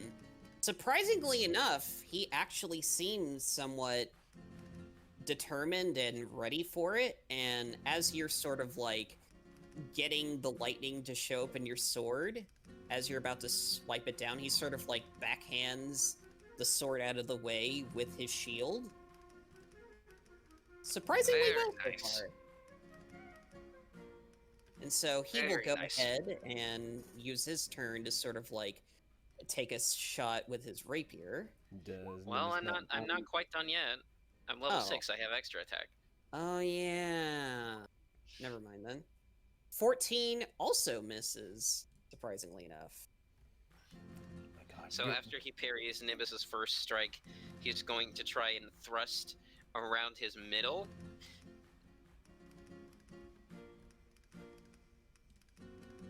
And I'm assuming he would just like dodge out of the way after the parry. Oh yeah. And then now with that attack, just 19 to hit. Okay. Does that hit? 19, yeah. 19 Does that- matches, I think. Because, yeah, matches, and he's the aggressor, so you should be able to Right. hit me. Yeah. Dang, and you just got that new armor too. Where the fuck did my D8 go? I mean, I should be using that. But anyway, interestingly enough, despite, you know, how tense he was earlier, he actually does seem like he has some sort of dueling chops to him, as he actually gets you with a good hit and does 10 damage. Oh, fuck, okay. 10 points of damage. Could God, I kick this swear to guy's God, ass my ass. if you get downed by someone half your level, Then I'm retiring this character, because clearly I'm not ready to play Paladin yet. Aw. All right, your turn. Alright, not bad, not bad. So, since I haven't expunged my,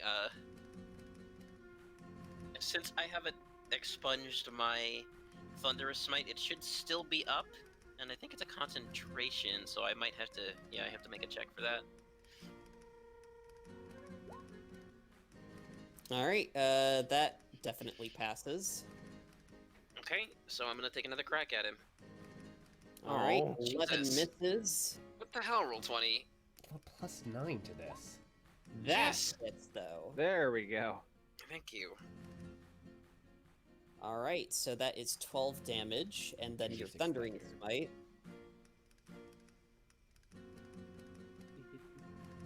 12 points of damage. That's a lot. All right, so He has to make a strength saving throw or be pushed back 10 feet and knocked prone. all right, what does he have to beat?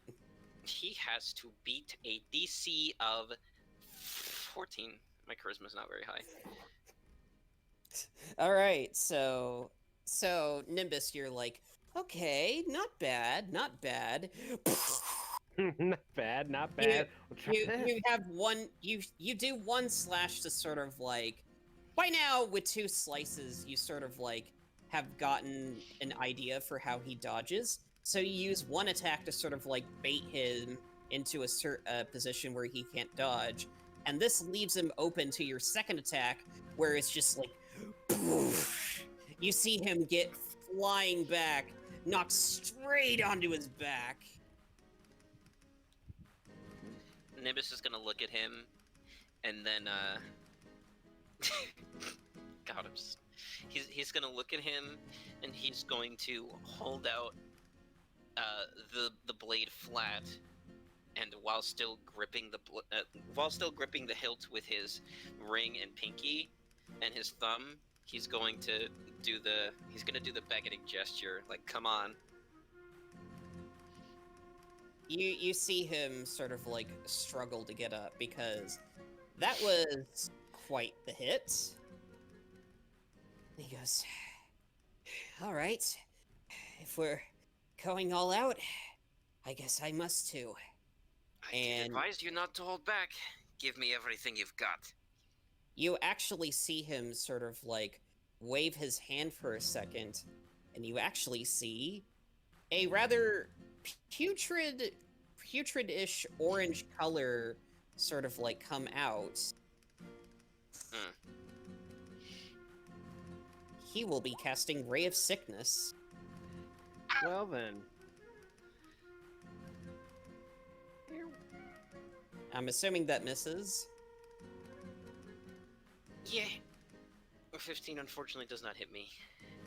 Yeah, you're actually surprised by the fact that, you know, oh shit, this guy can use magic.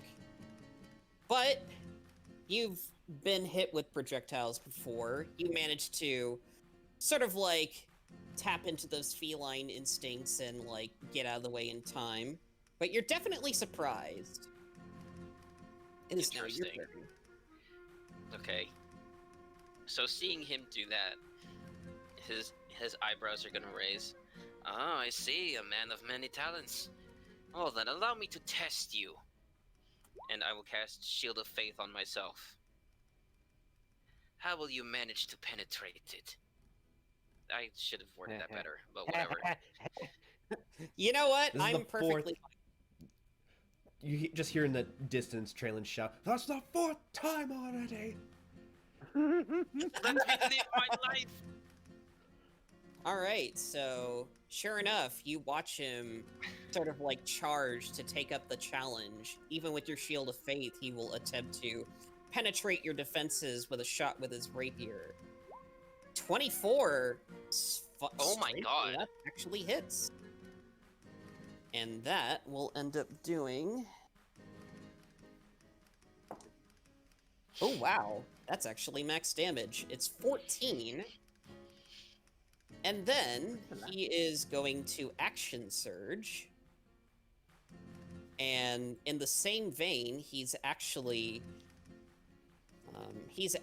going to, in the opposite hand, for a brief second, sort of like toss up his shield, and his second, his now free hand quickly lights on fire. Roll a dex save for me real quick. Oh, I like his moxie. In before. No. Wait, no. Don't curse me like that. All Suck right, 20. so That's all right, not what so I was. you- Never mind. all right, so you pass, and so you are taking half of 9, which will be 4, as he casts Burning Hands. I'm sorry, could you remind me how much damage he did with his rapier strike? 14. Jesus, okay. And then Boy. 4. Yes. Alright. It is now your turn. Fire. I warned ya.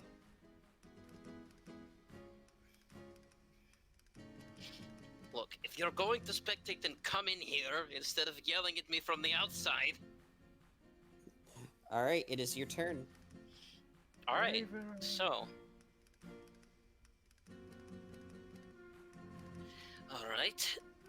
Now that you've shown me yours, I'll show you mine, and I will use my Channel Divinity and a luminous orange, much like the sun, glow will envelop Rockslide as he holds it in front of him, much like a paladin would, like in FF.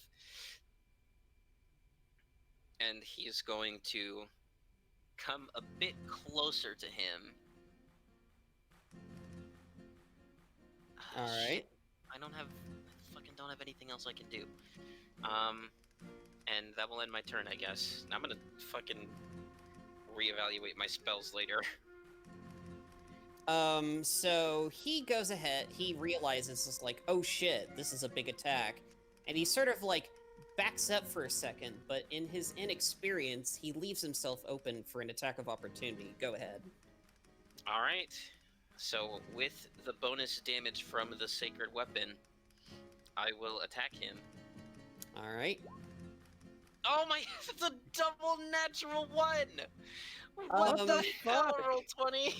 I'll just say it. It's like he basically dodges Final Fantasy 14 style. He got out of the orange. He got out of the orange radius. Damn it, my AoE is better than I thought. He will go ahead and you actually watch him sort of like.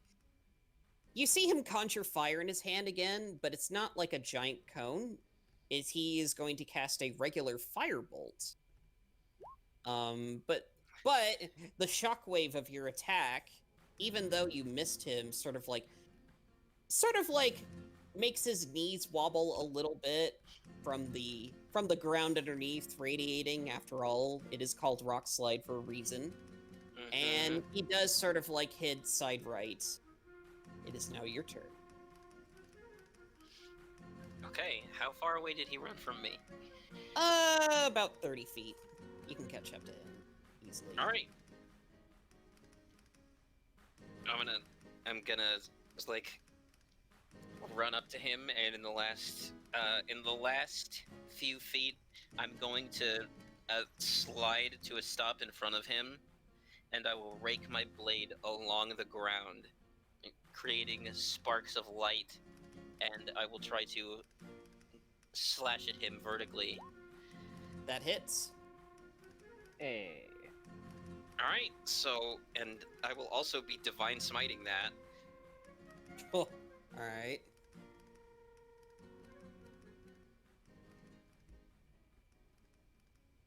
Alright, so that's 19 damage.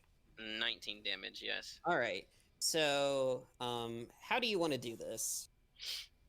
Oh. As he brings the sword to bear, a light streaks up across his body as he is slashed at the chest, and light from the blade shoots out from the arena and into the sky as dust kicks up around them.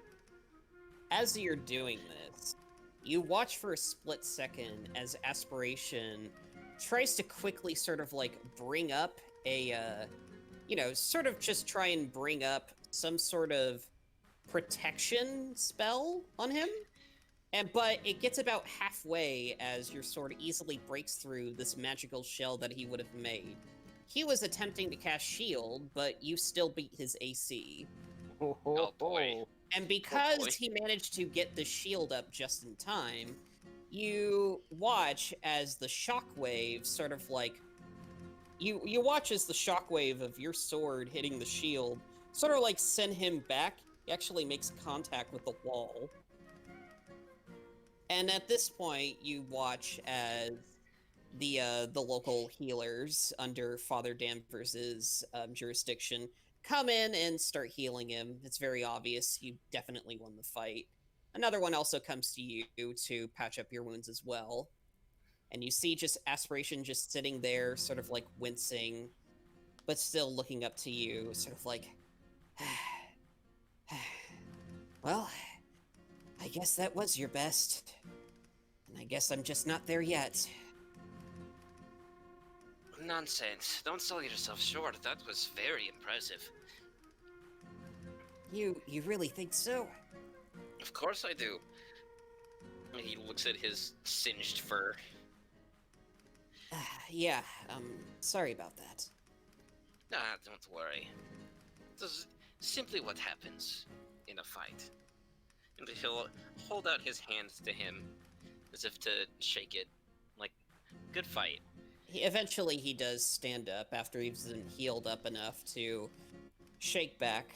And he's still, like, formal and honorable about it. Thank you very much. I will go ahead and take my leave with what I've learned. Thank you And very as much.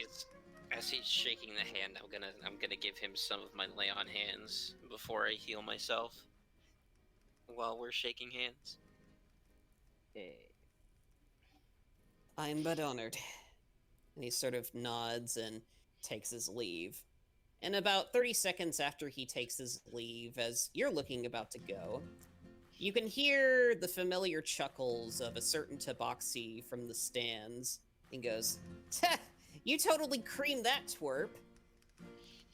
Hey, be nice. He gave it his all. A warrior of his standing deserves such respect.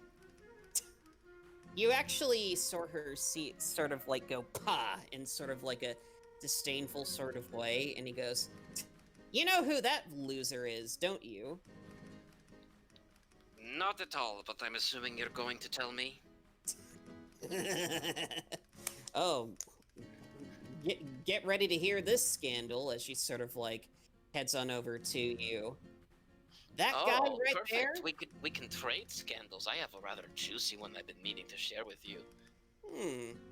By all means. But first things first. That kid you just destroyed? That's the old Duke. Excuse me? What? Yeah. So, but here's something that they don't tell you about. The old Duke's son before he croaked, he's a tiefling. Oh, shit. Yeah. And I took his job. Well, that certainly explains his disposition. Eh. Fuck him. He's being all primal, he's being all formal with you, but if you ask me, don't be friends with him. He's a fucking loser. I don't know. I think he could be a diamond in the not so rough, I guess, because heritage. Never mind. You get the idea. Heritage schmeritive. Whatever. He ain't shit anymore. Jesus. Roll a insight for me real quick. I think I can tell where this is going. Roll it with advantage, actually. 18. So, Nimbus, you've been around Petals for a while. You know that, she is a tabaxi of the streets. You've also gathered from her gang, just, the way she talks and whatnot. This is the first time you've ever heard her being, like, delightfully malicious about the way she's talking about people. Yeah. It's actually strange. It's almost sort of like he's sort of like, or she rather, is sort of like reveling in his misery. And it's weird because, Aspiration was just all sorts of, formal with you. Wait, so Aspiration is the former Duke's son, is that correct? Yes. So that technically makes him her brother? No. Well, no. Okay, so the Duke died. In his will, he gave the dukedom to Petals. Oh, okay. This is the guy that would have gotten it if that didn't happen. Okay, so I was thinking, like, I thought the whole scandal was because she was, like, a bastard child by, like... Nope. No. Okay, I mean, my bad. the scandal is that he's a there tiefling. are rumors that he left it to Petal because of the whole scandal thing, but that hasn't been proven yet. Yes. Yeah. But yeah, Aspiration would have been the Duke if it wasn't for... Pedal. Yes. So yeah. Pedals. But yeah, it's strange. It's like... Petals never was this, never really... Okay, she was a dick, but she's never been, like, this kind of a dick. I mean, she was always a dick, but she's never been an outright bitch. Yes. And this is the first time you've ever seen her, like, be outright catty, no, for a lack of a term. I can't help but think that your treatment of him is a little biased, but I won't pry. What tipped you off to that? I don't know, maybe the fact that you're being a giant asshole right now about him? Aw, me? Never. And that's why I'm surprised. But, an eye for an eye, why don't I tell you about this delightful little story? Oh yeah, lay it on me. Well, you see, I met this couple in Peron when we were there the last time. And they told me a Mhm. little thing about their daughter, about how Oh. she used to be so cute and innocent, and how they had all of these wonderful stories about how much they enjoyed doing sappy family crap with her. You want to know what her name was? Let me hear it. Lily Petal. Oh boy. You. Oh boy. You can see on her face. It's like if there were sound effects, you could hear like an audible sort of like record scratch, and you can hear her sort of like just go, "What the fuck did you just say?" I'll cut Aw. you. I thought you prided yourself on your ability to listen well and retain information. They fucking told you? Oh, they told me more than just that, Lily. Oh, hell no. Oh, hell no. We are ending this conversation right now. Oh, but come on. Fuck. They just wanted to be proud of their little flower. All right, come here, you little shit. And she chases after you, dagger out.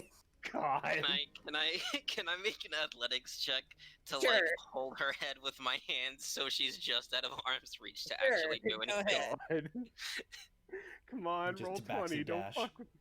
Don't fuck with me. Roll 20. Come on. Don't fuck with us. Whatever. All right, 15. 15. 15. Wrong roll, but that works too. But yeah, you are the brawnier of the two, and you're able to just easily just shove her off because she's not really using any of her like roguish dexterity, whatnot. She's just charging at you with like blinding rage. It's like, you fucking shit! You hold still! I'm gonna fucking gut you!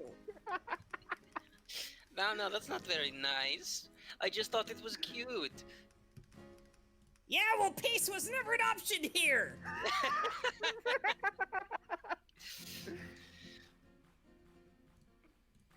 My, it seems as if I've touched a nerve. You got a fucking throwdown? You can throw down right here. We're already here at this arena. God. Now, wasn't it your idea that I go visit your parents and have a little chat? They weren't supposed to say that, though. You were supposed to fuck him. Yeah, she says it's like, you're supposed to fuck them. Well, I didn't get that, but I got something equally juicy in return, wouldn't you say? Fuck you. We could probably end the scene there with Nimbus ribbing her for teasing aspiration so much. God. All right, so, Good shit. and with that, which one of you two wants to go next? I'd like to go next. All right. I was gonna say actually, I wanted kind of for Krudes to just kind of approach Traylon like real quick about something first, and then we can kind of just All right. either go our separate ways with that, or you know. So, Alright.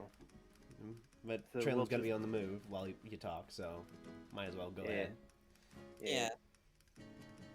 So I'd say like Krudes probably gets to like Traylon's room either like as he's leaving or just knocks on the door. It's just like, hey,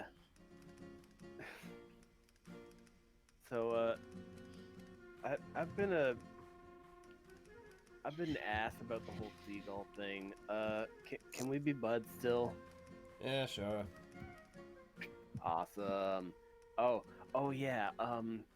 So, and he just kind of fishes into his like hand wavy hammer space thing, because and fishes out the mushrooms. Just like, hey, if I can find something to do with this, you want to make an arrow out of these? Yes. Yeah. Project. Just collect as many So- spores as you can, and put it in here. Your hands in my jar. Yeah. Project. All right. So, Magic mushroom arrow. all right. He's just So, salivating. All right. so Kritas, are you gonna follow him to his room or whatever? Because I'm imagining Traylin's going to his room. I would say that Crudez would probably follow Traylon unless he needs to like make himself scarce for any reason. Now, during this entire time, as we're walking back to the dorms, Traylon will make an effort to do three things technically. On his way out, just randomly on a hallway, when no one else is nearby, he's going to put down Sharaf Al-Zikbi versus what's her name? Gretel. What? The Fire Genasi asshole. Oh, Sharaf? Sharaf versus what's her name? Oh, Gertrude. Gertrude. Yeah. I thought it was something. Sorry, I'm terrible with names. Sharaf versus Gertrude 0 to 1. Do that bit again. dude, you're bad. You're bad. It's So only what's lasts an number hour. 2? The second one is going toward, as we're walking past the orange dorm, gonna put down Lily Petal on the near the opening.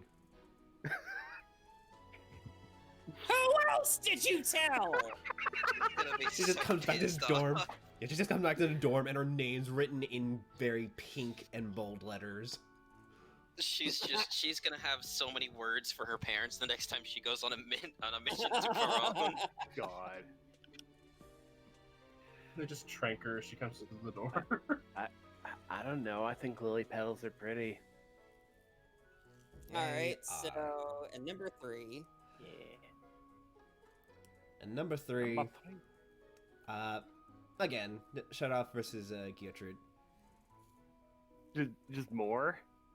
I was. Just tagging places. I can do it 3 times. That's why I said 3. Okay. I can't think of anything else. So fuck Shut Off.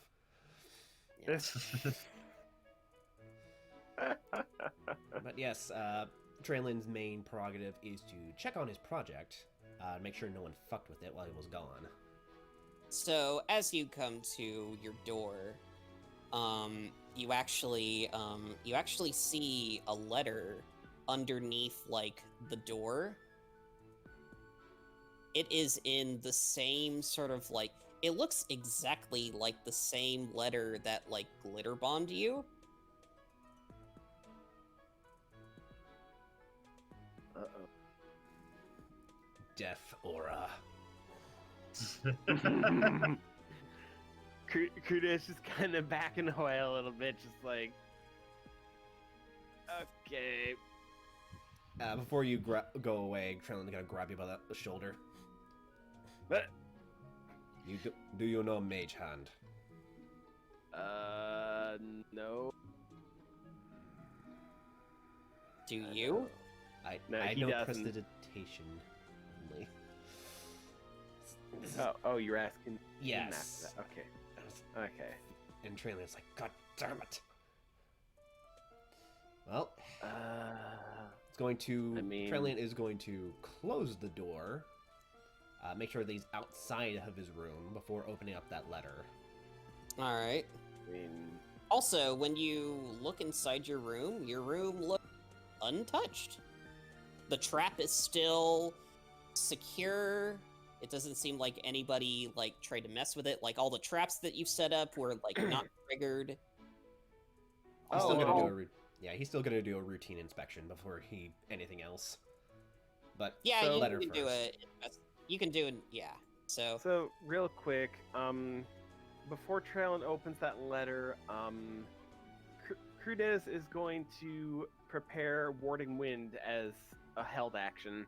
alright. So, in that case, Traylon, you go ahead and slowly, gingerly, very carefully, out of the fear of what could possibly be worse than another glitter bomb, you open this letter, and nothing comes out. Swear to God, this letter's full of glitter. So all that's inside is a single note. What does it say? So you go ahead and open up the note, and you notice right away it's the exact same sort of like handwriting and font choice and basically, this is almost like copy-pasted from the exact same letter as before. And all it says on the note is, dude, you need to chill out, with a tilde at the end. With a what at the end? With Tilde. a tilde. You know, Are you kidding me? this thing, the squiggle. Like the squiggle line that you put at the end Oh. of like Yeah. stuff to say that you're like being coy or whatever. Yes. Was Like, this dude, fucking... Was this fucking Crudez messing with him this whole time behind the scenes, and I had no idea? What? No, he's That's just all the stupid. letter says. Other than that, there's absolutely nothing in the envelope itself. It is just that note. Oh my god. Although if it was Crudis this entire time, that'd be incredibly freaking mean. Just like, hey, can we be pals again? Also, you For need the to sheep. chill. Crudez was the mastermind. God. Could you Despair. imagine? Fucking Stop! So, Alright, I pull a have a new- hero on that shit. I have a new time frame. I have potentially more evidence to look for people's handwriting. And I'm going to find whoever did this, and I'm going to fucking destroy them. Traylon alright, so... gently puts the paper back in the envelope, puts it somewhere protected, so he's going to get this analyzed later. Ouch. Dude, but really, you do need to chill, though. Traylon just, you can hear the grinding in his neck as he turns to you. As you're grinding your neck to turn, you hear a voice go, am I interrupting something? What? And you look, and you actually see Dia. Fuck. Oh, God. Oh, She dear does- me. She actually does seem taken back as like, oh shit, why is he so mad? Some guy glitter bombed him, and they're being coy about it. I've heard about that. Traylon pulls out a I've- flask. Just Puts the alcohol, hand or up, like alcohol. Puts a hand up, Okay. finger up to Diaz, like mentally he's thinking, okay, I'm not nearly drunk enough for this. God. What? He needs a drink. Oh, What you want? I Dia? mean, well, I just wanted to talk. I understand that. Well, I understand that you actually had a mission at Radiara. Aye. Well, And? I just wanted to ask how it went.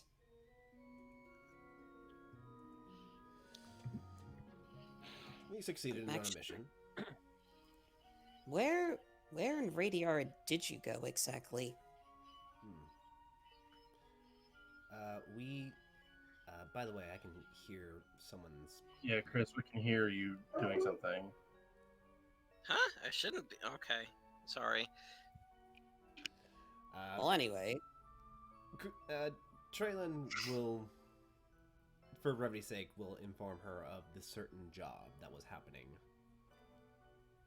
oh, you were all the way up north. Did you, perchance, get to visit home?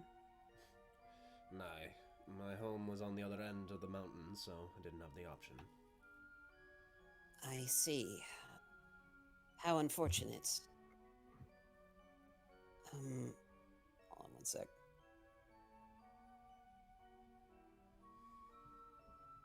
I never thought I would say this, but I've actually missed home a little bit. I haven't had a mission back to Radiara yet. All of my other missions have been going to everywhere else.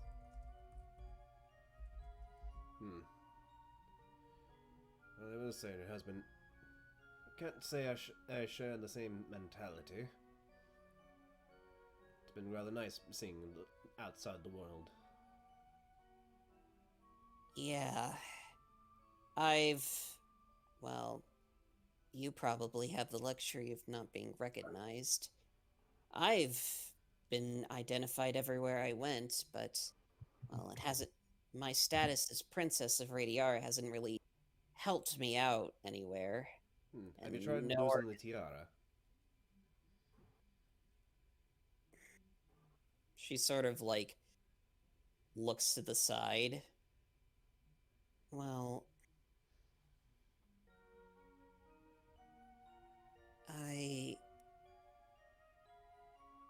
I do feel as though I need to at least have some semblance of authority. If being a member of the Academy doesn't do it, I guess the crown of Radiara could maybe get me some places. But, well, then again, what is a crown to a bishop's cap? Hmm? Still, though, I gotta imagine it's kind of refreshing to explore these other places. I mean, you've been all over the place so far, right? A handful of places, yeah. Yeah. And even though I do somewhat miss home a little bit, it is refreshing to see everything else. Everything else back home is just, well, everything's just so perfect. I feel as though I have to be perfect, both to the church and my own father's eye. Lass, I can reassure you, there's nothing perfect about Radiara. Roll a insight check. Insight, one of my worst stats. Even with an 8, you can sort of, like, anytime you mention Radiara in that sort of way, you can kind of see her eyes sort of, like, look down to the ground and sort of, like, in a way where it's like she knows. And she's doing her best to sort of, like, essentially put on, wouldn't say a brave face, but definitely, like, an unwavering face. Handle this with as much grace as possible. Yeah. And she goes, You're not wrong, but well, the royal family doesn't really have anything to do with the governing of Radiar anymore. But even if I can't make that sort of difference, at the end of the day, maybe someday I'm going to be queen, and I still need to be an important figurehead for Radiara. You know, a shining example for the whole nation. Is that the reason why you went out of your way to come visit little old me? Well, I just wanted to drop by and see how things were at home. I haven't been home yet, so I figure, well, I'd like to see how it is from, I guess, from another person's eyes. I mean, you're probably the only Radiaran here that isn't, well, you're the only Radiaran here that's... Not a posh tot? Yes. But most importantly, you're the only one Radiaran here that doesn't treat me like a princess. Pretty much everyone else here either looks down on me for being, well, the face of Radiara, or they see me as, well, a traitor to Radiara. They still giving you a shite about the freaking touching the father and all that? It never stopped. But Then fuck I 'em. they're still my subjects at the end of the day. I have to. Well, if only it were that easy, really. I mean, But it really is. Traylon, or Mr. McQuall, I understand that you have a just reason as to be cynical of the Church of Lathander, as many people outside of Radiar are, but I have a responsibility to lead. I can't just simply forsake my own people just because, well, I may not necessarily agree with their fanaticism. Mm-hmm. But So, if they're going to come out of it, I have to be the one to take the first step. And, well, I feel as though I've been stuck on that first step. But I chose to take that step.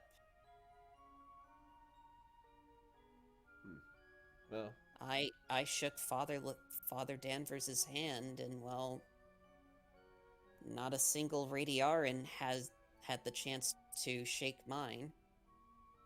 And the ones from Danvers Town, well, they're either too formal or too scared of me otherwise. well, I'll give you that much. I'm not gonna lie, I didn't exactly have a high, what's the right word? Opinion about you when we first showed up. But the fact that you're willing to take the first step is enough. As for the rest of Well- them, they can either fucking get in line or they can go fuck off.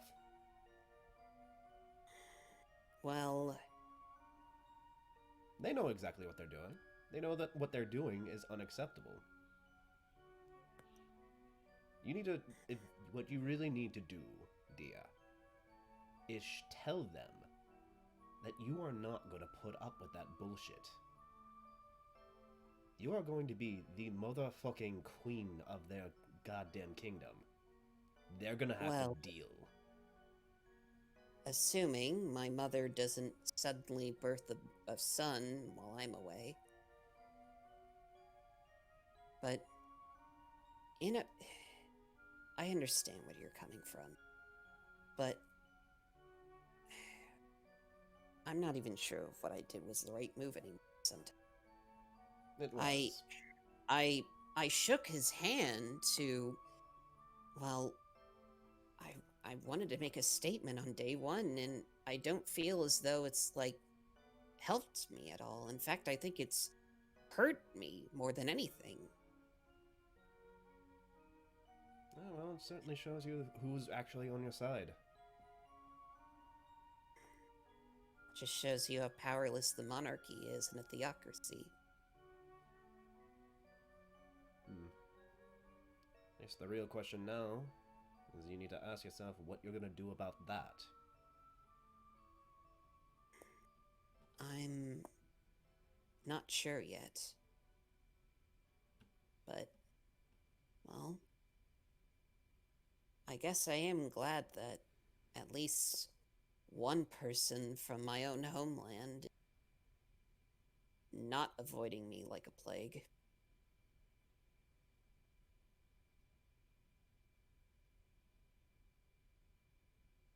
She actually sort of like she roll another insight for me real. Ah, I'm so oblivious. Yeah, so she sort of just looked to the sides and nods, and he goes, anyway, don't mind me.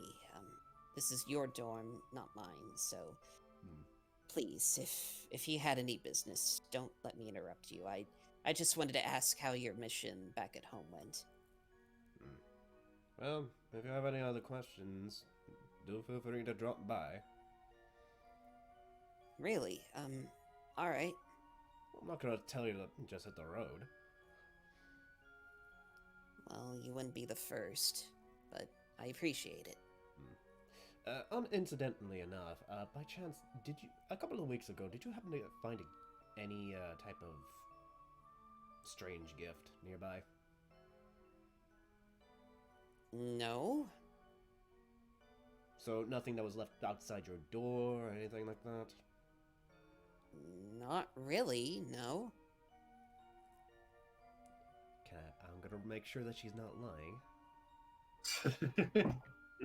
Fucking goddamn it! She... Not only does she seem like she's telling the truth, she actually does seem, like, confused as to, like, why you're even asking that. Don't worry about it. Well... Well, now that you said that, I kind of have to worry. You're a tinkering fellow. What exactly were you working on? Well, my latest project is, well, ever since the invasion from, the undead, I wanted to build on a certain, defense mechanism. A type of reagent to, slow down massive hordes. Yes, that's useful. I'm not the only member of the Paladin Order from Radiar, but there can only be so many undead that we can turn. So anything that helps is good. Hey, yeah, actually got some of the inspiration from from the lads from the Iron Dome. Saw one particular chemical reaction and took exception to it. Well, if it's Iron Dome approved, I can't complain. The whole world seems to revolve around them sometimes. I mean, granted, I'm trying to add a little bit more acid and poison into it, but that's not. Well, in any case, I won't interrupt you anymore. Good day. And she sort of like bows and takes her leave. And at this point, Crudez, She's a good lads. Yeah. It's a shame that we're gonna have to still stink bomb her. Why?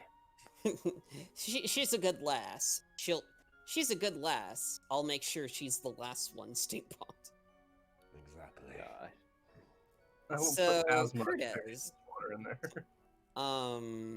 when you enter your room after you're done, talking with Traylon and whatnot, you actually have a letter sitting on your bed. Oh. He just kind of smile creeps up on his face, and he's just like, oh, just runs over and opens it, just Okay. completely just like ignoring the entire thing that just happened with Traylon. He just like walks from his door frame, like, huh, cool, and he just turns back inside. So I want to try the whole Sholta players thing. I hope this works. What? That thing. Does that work? The first line! I immediately love it. Where is this? It should be showing Oh, on shit. screen now. Oh, okay. I'll read it. Dear son, it's about damn time you realized they had nothing to write back sooner. Seriously! Half a dozen letters and now you realize we're simple fishermen and nothing more? All that aside, if I'm first and foremost glad you're okay. At the time of writing this, Argo had just left the academy about a week and a half ago. For the academy, but yeah. For the academy. He seemed very excited, though, admittedly, it's a bit lonely here now, but only sometimes. Recently, another envoy from the Wild Legion came through town today, bringing with them a whole cornucopia of all sorts of food. I have to admit, in the beginning, I had my suspicions and doubts about the whole food tithe thing. But it turns out they were true to their word. Didn't stop there, of course. We had a whole festival during their stay with a giant feast. There were a few druids in the envoy, too. One that reminded me a lot of your mother. I'm not getting married again, in case you're wondering, but did make me think about some things. I'm gonna be upfront with you, Crudez. For a while, I was really sick of you. I borderline despised you and how you were just a lazy good for nothing. I was so sick of how it seemed like you're more interested in smoking with Argo and wandering off God's nowhere than being an upstanding member of society. But now that you and Argo are gone, I had time to reflect on some things. I've come to the conclusion that maybe my anger towards you was more angered at myself. Maybe I felt that my anger towards you was a feeling of failure. That I was failing your mother for not raising you to be more disciplined and diligent. But now I found out you're some sentinel or whatever you call it. And I thought to myself, maybe I just wasn't looking at things the right way. I hope you can forgive your old man for thinking ill of you for so long. I miss you so much. Know that I'm so proud of you for what you've done so far. You're my only family, Crudez. Please be safe. Love, your father, Gomez. P.S. If you haven't already, cheer up that Lagrima girl. I still remember when you three talked in our house. She seemed so distant. I figure if the Wild Legion got back to us for the food tithe, the least us Stonefishers can do is return the favor. P.P.S. We put in an order for more paper here at the village, so we can send letters a lot easier now. It arrived the day after I sent this letter. Yay! I wrote love all of this. that. Hey! I love Hey. it. Thank you. And remember, Will, a DM always follows up on his threats. What threat? What threat? This is good That I would shit. They text forget. you and write a letter. But yeah, I think we should probably call it there because it's getting late. Yeah. Yeah.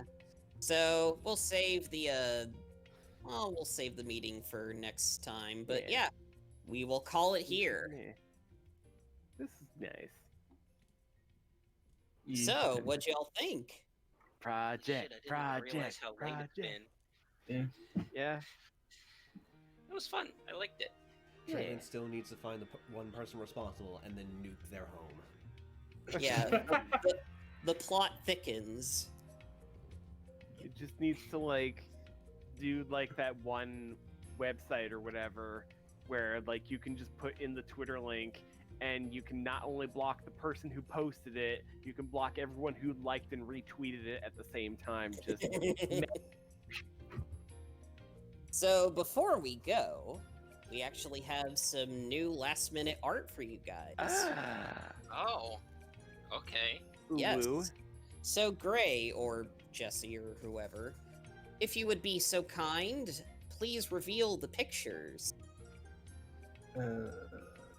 So first off, or actually, yeah. So first off, we have Soray. Oh my god, I love her! Hand. I think you broke Will. Oh my She's adorable. Oh my god, she's so cute! Ah! You do goblins so good, Gray. So well. Yes. And this is her reaction to such praise. Oh my Pretty much. In the back of her head, she's just thinking, "Oh God, what if I see that Crudez character again?" And then, He's gonna Yeah. try and impregnate me! God, no, we need to No, tone down what? that now. Yeah, we do need to put like get a handle on that. Oh boy. She just Like- watched a really scary sci-fi movie. She thinks that it's gonna be like a chest popper or something. Exactly. Yeah. Exactly. And let's have this This one. is Lagerma. Oh, she's so sad. Yeah, that's kind of her default state. Yeah. Oh, fuck. And one more, I think. The picture isn't up right now, but pretty soon we will have it. Blessed. I need to find it again. Hold on.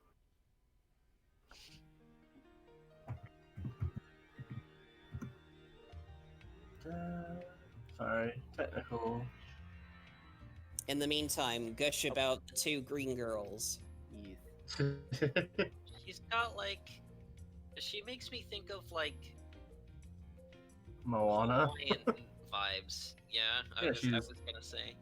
She's supposed to be like Polynesian, yeah. And then we Yeah. probably have this. Thank you, And apologies. we I have was looking Gia. for the right word. Hey, Oh, girl. It's nice to see them all come together. girl, those Yeah. earrings though. Girl, Tell me where girl, you get your hair done, girl. girl, no. I love that. She does herself. These and So, she has brown yeah. hair. 6 down and only 3 more to go, but Yeah. on his gonna be time, my of next course. down. That's gonna be my next downtime activity. Nimbus asking, "How do you do your hair? I need you to make me sexy." Actually, my bad, 2 more, because, even though Tush is no longer playing, we are going to continue to use his art for Emil as the token eventually. Yeah, he We only definitely feel did. it is right that he drew the art, so we feel, but it's up to Gray, of course, but yeah, we will I mean, yeah. use the art otherwise. So yeah, tomorrow, next week. God, not tomorrow. Tomorrow. so next week we will be having that meeting at Headmaster Carroll's office, and then who knows what's gonna happen. Well, probably something gay. I mean, what? You wish. Yeah, I do. So do you. Fuck off. I mean, Also, one last thing before we go, just as a quick thing. So, Aspiration is the next character in a new line of characters that I'm essentially going to, not exactly what to call them, but if for those of you who ever played Fire Emblem, they are essentially, I guess, the villagers. Oh, yeah. They will be starting out at level 3, just like you guys. I see. So anytime you level up, every single NPC will level up as well. However, and Jesse can say whether or not this is a good rule or not. If you take any of these sort of characters with you on a mission, regardless of whether you level up or not, they will automatically level up. And you can influence some things. As they will maybe. catch up faster, being, with you 3 sentinels. yeah. I have a question. As long as it's Mhm. not going to be on YouTube. Yes. In that case, I may want to stop the recording, so. Bye, Alright. YouTube. Goodbye, Bye. everybody. Bye, YouTube. Bye, YouTube. Thanks for watching.